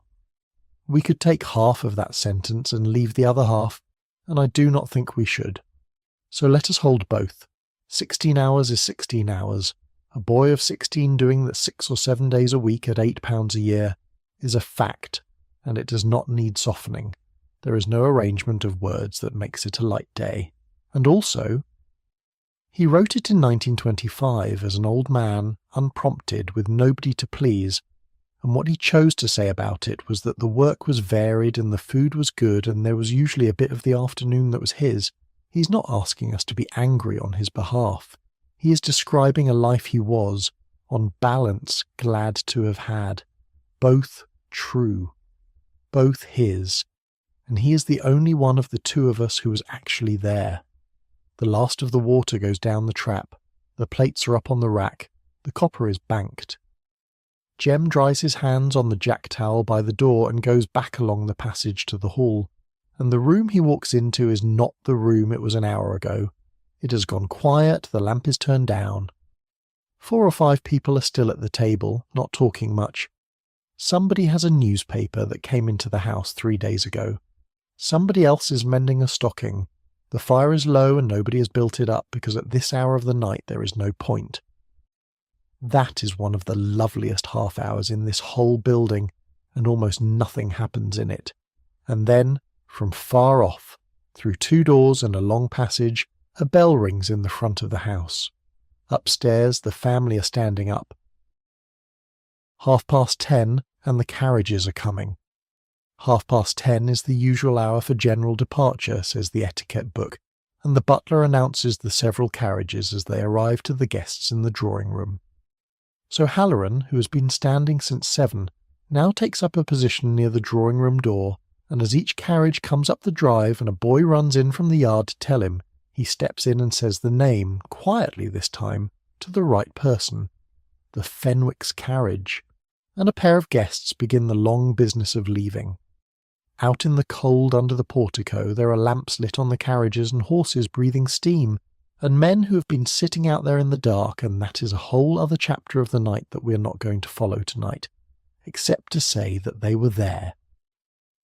There is one small rule about this moment that surprised me, and it is worth having, because it corrects something most of us assume. Gratuities, says the etiquette book of 1888, should never be offered by the guests at a dinner party to the servants in attendance. Gentlemen should not offer fees to the men servants, neither should ladies to the ladies' maid in attendance. Never offered, not discouraged, not left to taste, simply not done. That is only about a dinner party, and staying in a house for a week was an entirely different matter, where tipping was expected and could be ruinous for a guest of modest means. But tonight, at the door, nobody presses anything into anybody's hand. The guests say good night, and the servants say nothing at all, and that is the correct form on both sides. And with the carriages go the visiting servants, the ones who came this afternoon and sat at our table an hour ago, and who now climb up beside the coachman in the cold for the drive home. They will be at somebody else's grate at 6 tomorrow morning. And inside, in the hall, at the foot of the great staircase, there is a small table with a row of candlesticks on it, and a man standing beside it. He is the groom of the chambers. Let us say his name was Peel. He is one of the upper servants, paid £40 to £50 a year, no livery, an allowance for plain clothes. His post is a strange one, and it exists only in very large houses, and the guide describes him as a species of butler, but one from whom menial work is expected. His duties are the front of the house. He announces visitors. He is on duty in the corridors in case his services should be required to show any strange guests to their rooms, or to open or close doors. And then there is this, from the same book, and it is the last duty in his list. He assists in carrying in the tea and coffee into the drawing-room after dinner, and is in attendance in the hall when the family retire for the night, to light the bedroom candles. In attendance in the hall when the family retire for the night, to light the bedroom candles. That is his evening's end. He stands at the bottom of the stairs beside a table and waits, and the candlesticks he is standing beside are the ones we watched being polished at 7 o'clock, before the dressing bell, in a small room near the kitchen. Flat silver, a wide dish to catch the wax, a little ring handle for one finger, fresh candles in every one, 4 hours ago, and here they are. Now the drawing-room empties at last, and it empties slowly, the way rooms do at the end of a long evening. The remaining guests go up, the aunt, the mother, Constance, in her gown, with her train over her arm, and as each of them comes to the foot of the stairs, Peel takes a candlestick from the table, touches the wick to the taper in his hand, waits for it to catch properly, and gives it to them. One at a time, each person their own flame handed to them at the bottom of the stairs. Then they go up, and the light goes up with them, and you can follow them by it. The staircase, the turn of the landing along the corridor, and then a door, and then that particular gold coming from under it. I have thought about this image for a long time, and I still think it is the most complete picture of this entire house that exists. Everybody in the family gets a small flame put into their hand by a man who is not going to bed. Every one of those flames was cleaned, fitted, and set out hours earlier by somebody else, and it will light them along a corridor to a room where the fire was made up an hour ago, and the water was carried up at 7, and the bed was turned down at sunset, all by people they will not see. It will be warm when they get there, None of them will remark on it, because it has been warm when they got there every night of their lives. There is a version of this in smaller houses too, where there is no groom of the chambers and one man does everything, and the duty list for him is almost identical. To prepare the candles for the sitting rooms, it says, and to have the flat candlesticks in readiness in the hall. To see that the doors and windows of the house are properly secured, the same 2 things, in the same order, in a house with 3 servants and a house with 30. Have the candlesticks ready in the hall, then lock up.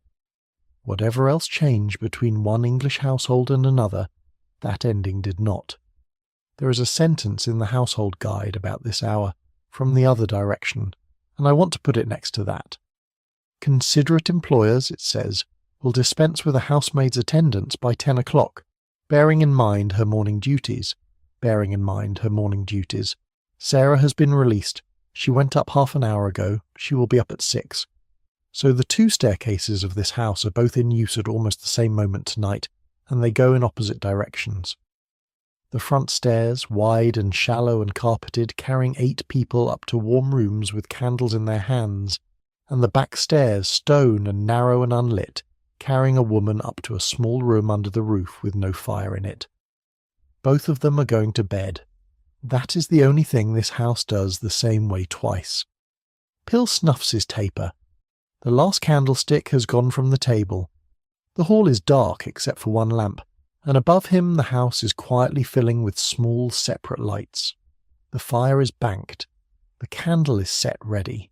The house is quiet on both sides of the door, and every one of those bedrooms was made ready an hour ago by somebody who is not going to sleep in it, so let us go up and look at one while it is still empty. The door is ajar. Push it gently. There is nobody in here. The curtains were drawn at sundown. The bed was turned down at sundown too, the covers folded back in a neat triangle, and it has been sitting like that for 5 hours, waiting. The fire is small and steady. It was lit again about an hour ago, which is not an accident, and Mrs. Beeton gives the reason with her usual flat competence. During winter, where fires are required in the dressing rooms, they should be lighted an hour before the usual time of retiring, placing a fire guard before each fire. An hour before, not when the person arrives. An hour before, so that by the time anybody comes up the chill has gone out of the air, and the room is not merely warm at the hearth but warm all through, which takes a long time in a stone house. And in front of the fire, on a wooden airing horse, there are clothes. At the same time, Beeton goes on, the night things on the horse should be placed before it to be aired, with a tin can of hot water, if the mistress is in the habit of washing before going to bed. The night things, airing. A nightgown that has been hanging in a cold press all day is cold and slightly damp with the dampness that lives in every English house between October and April, and putting it on is a small shock at the end of a long evening. So somebody carried it down and hung it over the horse, and set the horse in front of the fire an hour ago, and turned it once since. Next to it, on the washstand, the tin can of hot water, with a cloth over the top of it to hold the heat. And then the last 2 things in the room, which is the passage I have been saving all night. Here is Mrs. Beeton again, and this is the whole of it. And now the fire is made up for the night, the fireguard replaced, and everything in the room in order for the night, the housemaid taking care to leave the night candle and matches together in a convenient place, should they be required. The fire is made up for the night. The guard goes back, everything in the room in order, and the candle and the matches are left together, in a convenient place should they be required. Together. Not the candle in one place and the matches in a drawer. Together, where a hand reaching out at 2 in the morning will find both at once without a person having to sit up or open their eyes properly, should they be required. They may not be. It is entirely likely that nobody in this room will wake, and the candle will still be standing there unlit in the morning, and it will be replaced with a fresh one tomorrow evening anyway, and it will not be lit then either. That is not waste. That is the whole of it, in one small object. Somebody thought about a moment in the middle of the night that would probably never happen, to a person who was not in the room and prepared for it anyway, and then went away. Stand in here a little longer. There is nothing to do. On the washstand, beside the can, the rest of it is laid out the way it is laid out every night. The basin and the tall jug, which they called a ewer, both filled this evening. The smaller bottle of drinking water with a tumbler turned upside down over the neck of it. The soap in its dish, a folded towel. The jugs and basins of this decade were getting larger and rather grand, big enough, one guide says approvingly, to be babies' baths, holding an amount of water that is luxuriously delightful. A good double set might cost anything from 20 shillings up to £5 or more, which at the top end is a large part of a housemaid's year. The plain brown stone jugs kept for hot water in the bedrooms cost 4p or 6p each, and there were prettier ones made at Coalport, of cream and printed ware, at 6 shillings and 6p, which the same guide thought rather expensive, but very nice indeed. Very nice indeed. You can hear somebody choosing them. The washstand top is marble, and it is cold to the hand, and it will still be cold in the morning, and that is the point of marble. The floor was polished at some stage this week with beeswax and turpentine, melted together in an earthenware jar on the corner of the kitchen range. There is a right proportion, and the guide is particular about it, because too much turpentine and the smell of it overpowers the beeswax and becomes disagreeable. What you want, it says, is a sort of bouquet of beeswax after it has been used. That is what this floor smells of faintly under the coal, and the carpet was swept before it was polished, and it was swept the way carpets were swept before machines, which is to say with tea leaves.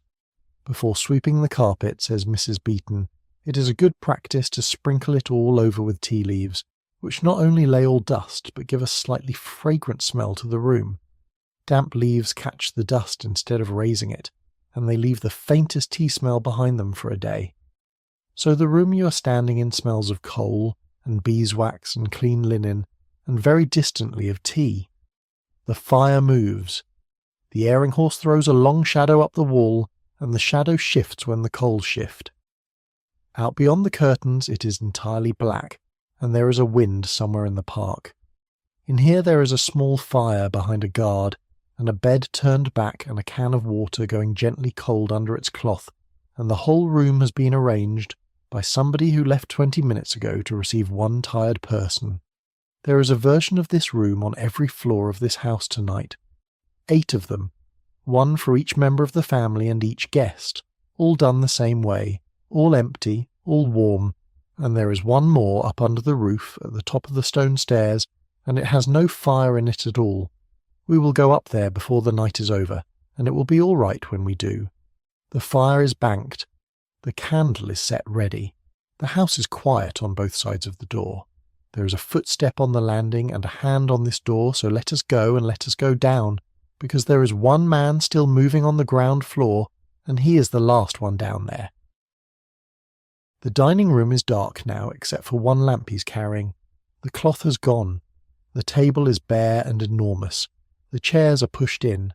The fire has burned down to a low red bed that will be swept out at 6 in the morning by somebody who's asleep at this moment. Halloran comes in and does the same 4 things he has done every night for 8 years. The wine goes into the cellaret and is locked. The glass and the plate that came out of this room go to the pantry, and the plate that decorated the sideboard, the big pieces, the ones with the family's crest on them, are carefully put away by the butler in the plate closet. Then the everyday plate, which is the phrase the guide uses, and its rule is the plainest in the book. It is the butler's duty, every night before retiring to rest, to see that the plate in everyday use is carefully put away. Every night before retiring to rest. He has the inventory in his head by now. He does not count out loud. He looks at the shelves in the plate closet the way you look at a room you have known for years, and if one thing were out of place he would see it from the door. Mrs. Beeton lays out the rest of his round, and it is the last route anybody walks in this house tonight. He now proceeds to the drawing-room, arranges the fireplace and sees to the lights. He then returns to his pantry, prepared to answer the bell. At tea he again attends. At bedtime he appears with the candles. He locks up the plate, secures doors and windows, and sees that all the fires are safe. Sees that all the fires are safe. That is the sentence the whole house ends on, and by now you will have noticed it turning up in 3 different people's duties. The housemaid sees the fire is safe before she leaves a bedroom. The lady's maid sees the fire is safe before she goes up. The butler sees that all the fires are safe before he locks the door. 3 separate people, all of whom will check a hearth tonight, none of whom will mention it to the others. And there is a version of the round from the housemaid's own handbook which I like even better because of the phrase at the end of it. She goes the round of the house below, it says, to see that every shutter is closed, every bolt and bar fastened, and all as safe from fire and thieves as care can make it. All as safe from fire and thieves as care can make it. As care can make it. Not as locks can make it. Care. So follow him. The drawing room, where the fire he arranges is still giving out heat, and will do for hours yet. The library. The hall, where the little table by the stairs is empty now, and the candlesticks are all upstairs in 8 different rooms. The morning room, the gun room, the passage to the service wing, and the baize door, which sighs and closes behind him. At each window he does the same 3 movements. Shutters folded across, bar dropped into its brackets, a hand laid flat on the bar to feel its seat. He does not hurry. This is the only part of his day when nobody wants anything from him, and I suspect, though I cannot prove it, that a good many butlers rather liked it. The house behind him goes dark room by room as he takes the lamp out of each one. It is the reverse of what Thomas did at dusk, run backwards 6 hours later. The light came in one room at a time, and now it is leaving the same way, and both journeys are made by one person walking with a flame in their hand. Then the pantry, the apron off the hook, tomorrow's list, which is in his head and does not need writing down. The plate closet locked and the key on him, because that key does not leave him. He turns down the lamp until the flame is a bead, and then out. And that is the ground floor of a great house, secured, banked and dark, by one man of 51 on his feet since 6 o'clock this morning. Listen to it for a minute, because the house makes a different set of sounds now, and they are worth having. A great house at midnight is not silent. It is full of small settlings, timber that expanded in the heat of the day contracting again, one crack at a time, in the panelling and the floors. The long case clock in the hall, which has been ticking under everything all evening and only becomes audible now. A window somewhere taking the wind and giving it back. The soft collapse of coal in a grate 2 rooms away, which happens now and then and sounds, in an empty house, like somebody turning over in bed. And under all of it, if you stand still, the flues. Every chimney in this house has warm air moving up it, and it makes a sound like a very slow breath, and there are a great many of them. That is the noise everybody who grew up in one of these houses knew, on both sides of the door, and none of them ever thought to describe it, because it was simply what a house sounded like at night. In the pantry, Halloran finally sits down. His supper is under a cloth on the table where somebody left it for him an hour ago, because the butler eats when the dining room lets him go and never before. It is whatever came off the joint. It is cold now, and he does not care, and he eats it slowly with his coat still on, alone, in a small room full of cupboards, with one candle. No account of these houses mentions it, but the timings leave no room for anything else. Then he washes the plate he used and dries it and puts it away, because the same rule applies to him as to everybody else in this wing. Leave the surface clean behind you. Somebody starts work here at 6 in the morning, and it should not be your crumb she starts with. Then he takes the candle up, the fire is banked, the candle is set ready, the house is quiet on both sides of the door. Almost.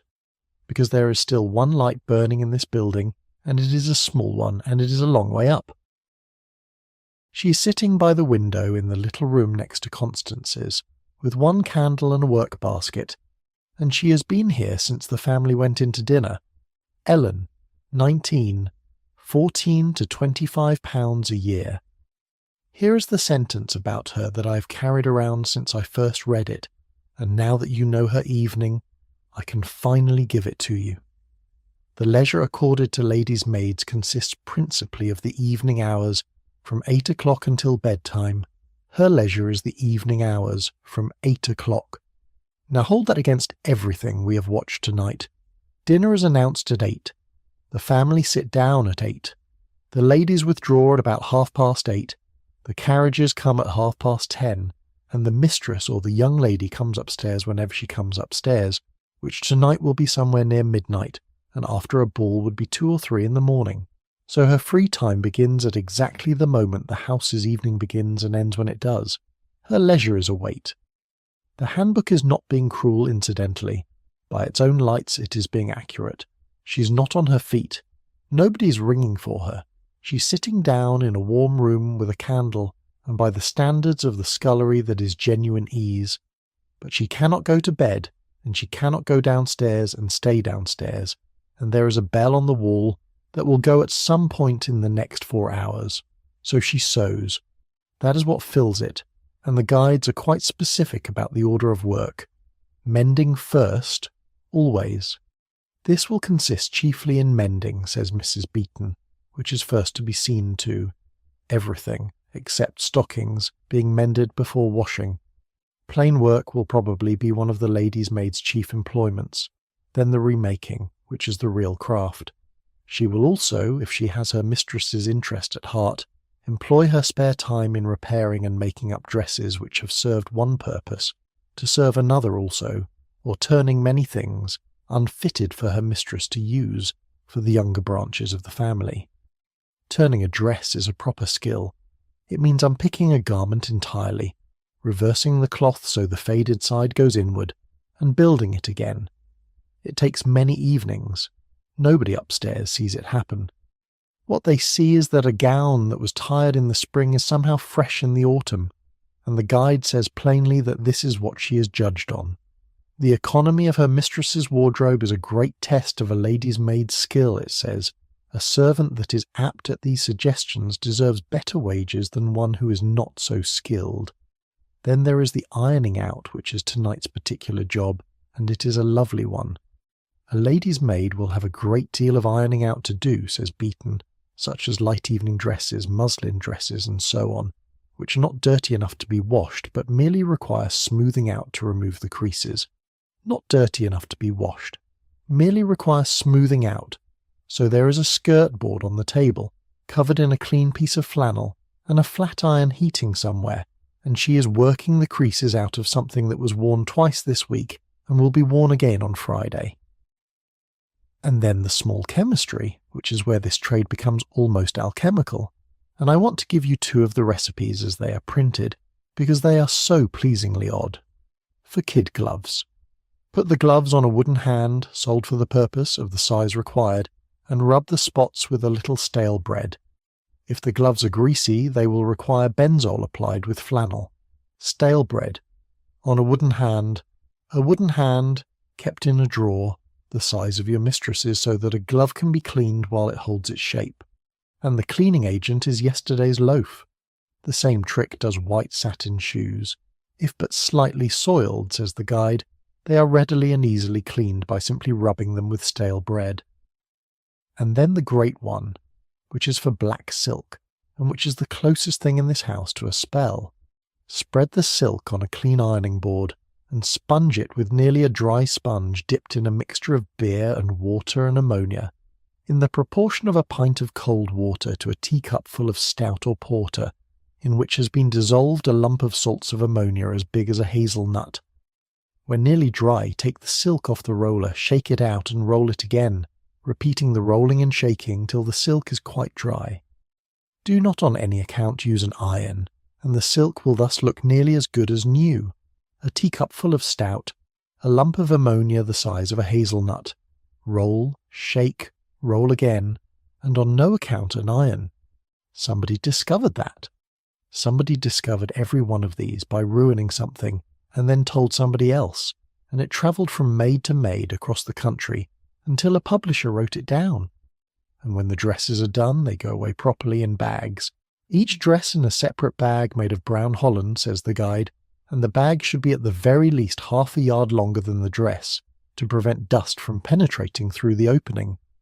White satin shoes go into their own bags, having been previously folded in blue paper. Half a yard longer, so the opening is nowhere near the hem. Blue paper for white satin, because blue paper keeps white things white. She works through it slowly. There is no hurry because there is nowhere to go. The candle burns down. The fire in the next room settles. Twice in the last 2 hours she has heard something below and lifted her head, and it has been nothing, and she has gone back to the needle. And this, honestly, is the part of the whole evening I find hardest to sum up, so I am not going to try. It is not a sad room. She is warm and sitting down and good at what she's doing, and the work is quiet and absorbing and hers. It is also 11 o'clock at night, and she's 19 and she cannot go to bed. Both true. She would have shrugged at us for making anything of it. Then, somewhere below, a door closes. Then feet on the stairs and voices and a laugh in the corridor. She puts the needle into the cloth and folds the work and stands up. Constance comes in, and the room is exactly as she left it 5 hours ago, except warmer.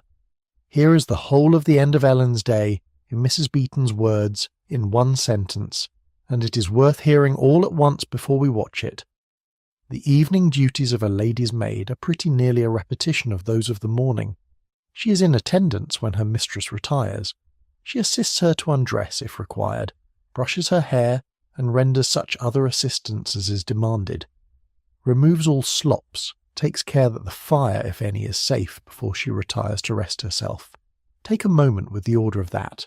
Hold on to the last clause. So. The gloves first, drawn off finger by finger, and laid over the back of a chair to be dealt with tomorrow. Then the jewels, unfastened at the throat and the ears, and put carefully away in their cases, which stay here in this room, as the books of the period describe. Then the pins out of the hair, all of them into their box. Then the gown, which takes 2 people to get out of just as it took 2 to get into. The hooks from the top down this time, the train gathered, and the whole weight of it lifted away and hung. Then the stays unlaced gently and set aside. Then the hair brushed out loose for a while, in a room where the fire has burned down, and there is 1 candle left. Neither of them says very much. It is late. They have been in each other's company for the best part of 18 hours. Then the nightgown, warm from the airing horse. Then Ellen goes round the room and puts it back to how it will need to be in the morning. The chair straightened. The dressing table cleared and the boxes closed. The slops taken out. The gown taken to be hung properly in its brown holland bag. Tomorrow, because tonight it can go over the horse. And then the fire. Takes care that the fire, if any, is safe, before she retires to rest herself. She kneels down in front of it. There is not much left, and what is left is settled and glowing, and behind a guard already, but she looks at it properly. Nothing on the hearth that should not be, nothing near enough to the fender to catch. The guard true against the surround. That is the last act of the working day of this entire household. A 19-year-old girl on her knees, at midnight, checking a fire in a room she doesn't sleep in. Then she takes her candle, and she says good night, and she goes out. And the 2 of them, who are the same age, go to bed at the same hour for the first time all day, about 40 feet apart through 2 doors and up a flight of stone stairs. Ellen's room is under the roof. It is one of those small windows we saw from the gravel at the very beginning of the evening, before any of this happened. She goes up the back stairs with her own candle. It is cold on the stairs, and colder at the top. There is no fire in her room.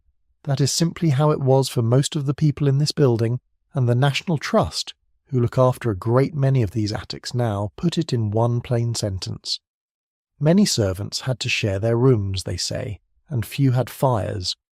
What she has is a bed, a chair, perhaps a small table, a mirror, and possibly a strip of carpet. The mattress is wool, or horsehair, or straw. The window is one of those small ones we looked up at from the gravel at the very start of the evening, when none of this had happened yet. And at the foot of the bed there is her box. That box is worth a moment, because it is the one piece of furniture in this whole enormous house that actually belongs to the person using it. Servants carried their own box from place to place, and everything else in the room, the bed, the chair, the mirror, the strip of carpet, belonged to the employer. So a life in service was in a real sense a life lived out of one wooden box, moved by carrier's cart from one attic to the next. Hers has her clothes in it, and a workbox and letters. The upper servants did better than this, and it is worth saying so, because the difference was not small. A housekeeper or a butler had a room to themselves, with a carpet, an easy chair, a tea set, pictures on the wall, books on a shelf, and a fire. Mrs. Aldridge is asleep at this moment in a room a good deal more comfortable than Ellen's, on the same floor as her own sitting room, and she earned it over 25 years. But Ellen is 19, and she's been awake since 6:30, and she's been sitting up since 8. She undoes her own hair, with nobody to do it for her, and she's quick about it because it is cold. The pins go into a saucer on the little table. She gets into the bed, which is cold for about a minute, and then is not. Somewhere along the passage another door closes softly. There are perhaps a dozen young women asleep along this corridor tonight, and a dozen young men on the other side of the house, behind a separate staircase, because Victorian architects were extremely particular about that, and built the two stairs deliberately apart. She lies still for a moment. Below her, 3 floors down, the house is doing what it does, cracking and ticking and breathing up its chimneys. She puts out the candle, and that is the last light in the house. The fire is banked, the candle is set ready. The house is quiet on both sides of the door. Everyone is asleep now, everyone on both floors and in the attics, and there is nobody left awake in this building at all. So let us go where the sleepers cannot one last time and walk through it while it holds. Come down the stairs with me, nothing is going to happen. Along the corridor first, past 8 closed doors. Behind each one there is a room we have already been in, and every one of them is the same. A bed turned down at sundown, a fire made up and guarded, night things aired, a candle and a box of matches set down together, in a convenient place should they be required. Nobody in any of those rooms is awake to see any of it.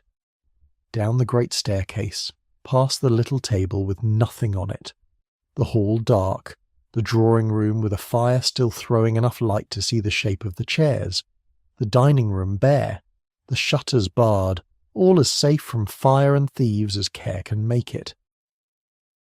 Through the baize door which sighs, the passage, the stone floor, the scullery wiped down its 6 sinks dry, the great kitchen cooling now, the range still faintly warm, the copper on the walls holding what light there is, the servants' hall, the table scrubbed, the benches pushed in, the lamp out, and up the back stairs all the way to the small rooms under the roof. 40 people are asleep in this building tonight, in a house designed so completely that not one of them can hear another. Now! There was a question underneath tonight, and at the very beginning I said that somebody had to make the quiet by hand. The quiet of a great house at night is not an absence of anything. It is a made thing, and we watched it being made all evening. It was made by a man walking the whole house at dusk with a taper, so that every room came up gold before anybody entered it, by a boy with 35 lamps to trim before 7:30 in the morning, by a footman polishing candlesticks at 7 for hands that would not reach for them until 11, by a woman on the back stairs with 2 cans, one of soft water and one of spring, by a butler standing behind a chair for 2 hours and then walking the whole ground floor with his hand on every bar, by a girl of 19 at midnight, on her knees, checking a fire in a room she does not sleep in.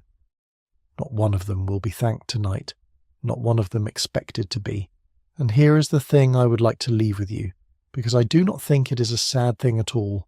Somebody, in the dark, went to the trouble of making sure that a room you were not yet in would be warm when you arrived. That is what all of this was.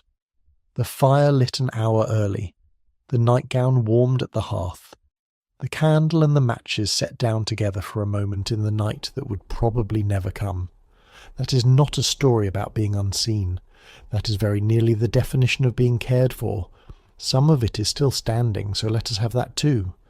At Erdig, near Wrexham, the family began in 1791 commissioning portraits of their servants, and then photographs and poems to go with them, and kept it up for very nearly 200 years. The pictures hang in the servants' hall and the corridor beside it, where they have always hung. The brass bells are still on the wall there, and under some of them hangs a prayer written by the man who started it all, Philip York. May heaven protect our home from flame, or hurt or harm of various name, from flame. In a house of fires, that was the prayer. One of those portraits is of a housemaid called Jane Ebrel, painted in 1793 when she was 87, sitting outside her cottage with her broom and her mop holding a poem on a scroll. The poem begins, "To dignify our servants' hall, here comes the mother of us all, the mother of us all, for a housemaid." At Lanhydrock in Cornwall, where the house burned in 1881 and was rebuilt by 1885, the bell pushes are still labelled in the old hand for the housemaids, the still room, the dairymaids, the kitchen maids. At Uppark in Sussex, the servants' rooms are presented as they would have been in the late 19th century, following the discovery of an inventory of their contents from 1874. At Wallington, the kitchen floor is the one laid in 1688, and some of it is even closer than that because it is in your mouth.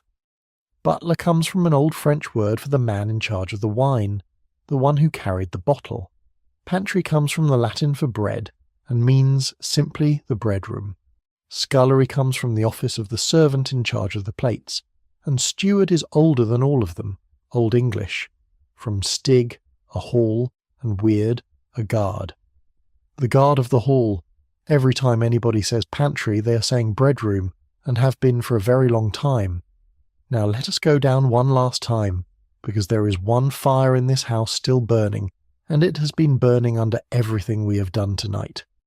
In the kitchen, or in the servants' hall grate, somebody put a large block of coal on last thing, well back, and set the guard, and left it. In the Midlands they had a name for that block. They called it a raker. The household guide explains it, and then explains what the whole country made of it. The old-fashioned way was to put on a large block of coal, locally known as a raker, the last thing at night, and in the morning to knock it to pieces when a brilliant fire was instantly obtained. Thence arose the saying that on English hearths the fire was never out. That on English hearths the fire was never out. So down there, behind a guard, in a cold stone room with nobody in it, one block of coal is glowing very slowly in the dark. It will still be glowing at 6. A girl will come down the back stairs and kneel in front of it and knock it apart with a poker, and the whole house will begin again out of that. You do not need to hold on to any of this. If you drift now, the fire will keep burning. Stay where you are. You're standing in a warm passage in a very large house, with the last of the light coming under one door, and you're entirely welcome, and there is nothing at all for you to do. Everything is already done. The water is carried, the shutters are barred, the plate is away, and every person in this house who was going to check a fire tonight has checked it. The fire is banked. The great house is quiet on both sides of the door, and the night will keep till morning. Sleep well, friend. If any part of tonight stayed with you, tell me in a comment which part it was, whenever you happen to see this. A like or a subscribe helps these long quiet ones find their way to the people who want them. And next time we will go somewhere much smaller and much older, to a single room with one fire in it, and spend a whole winter night there.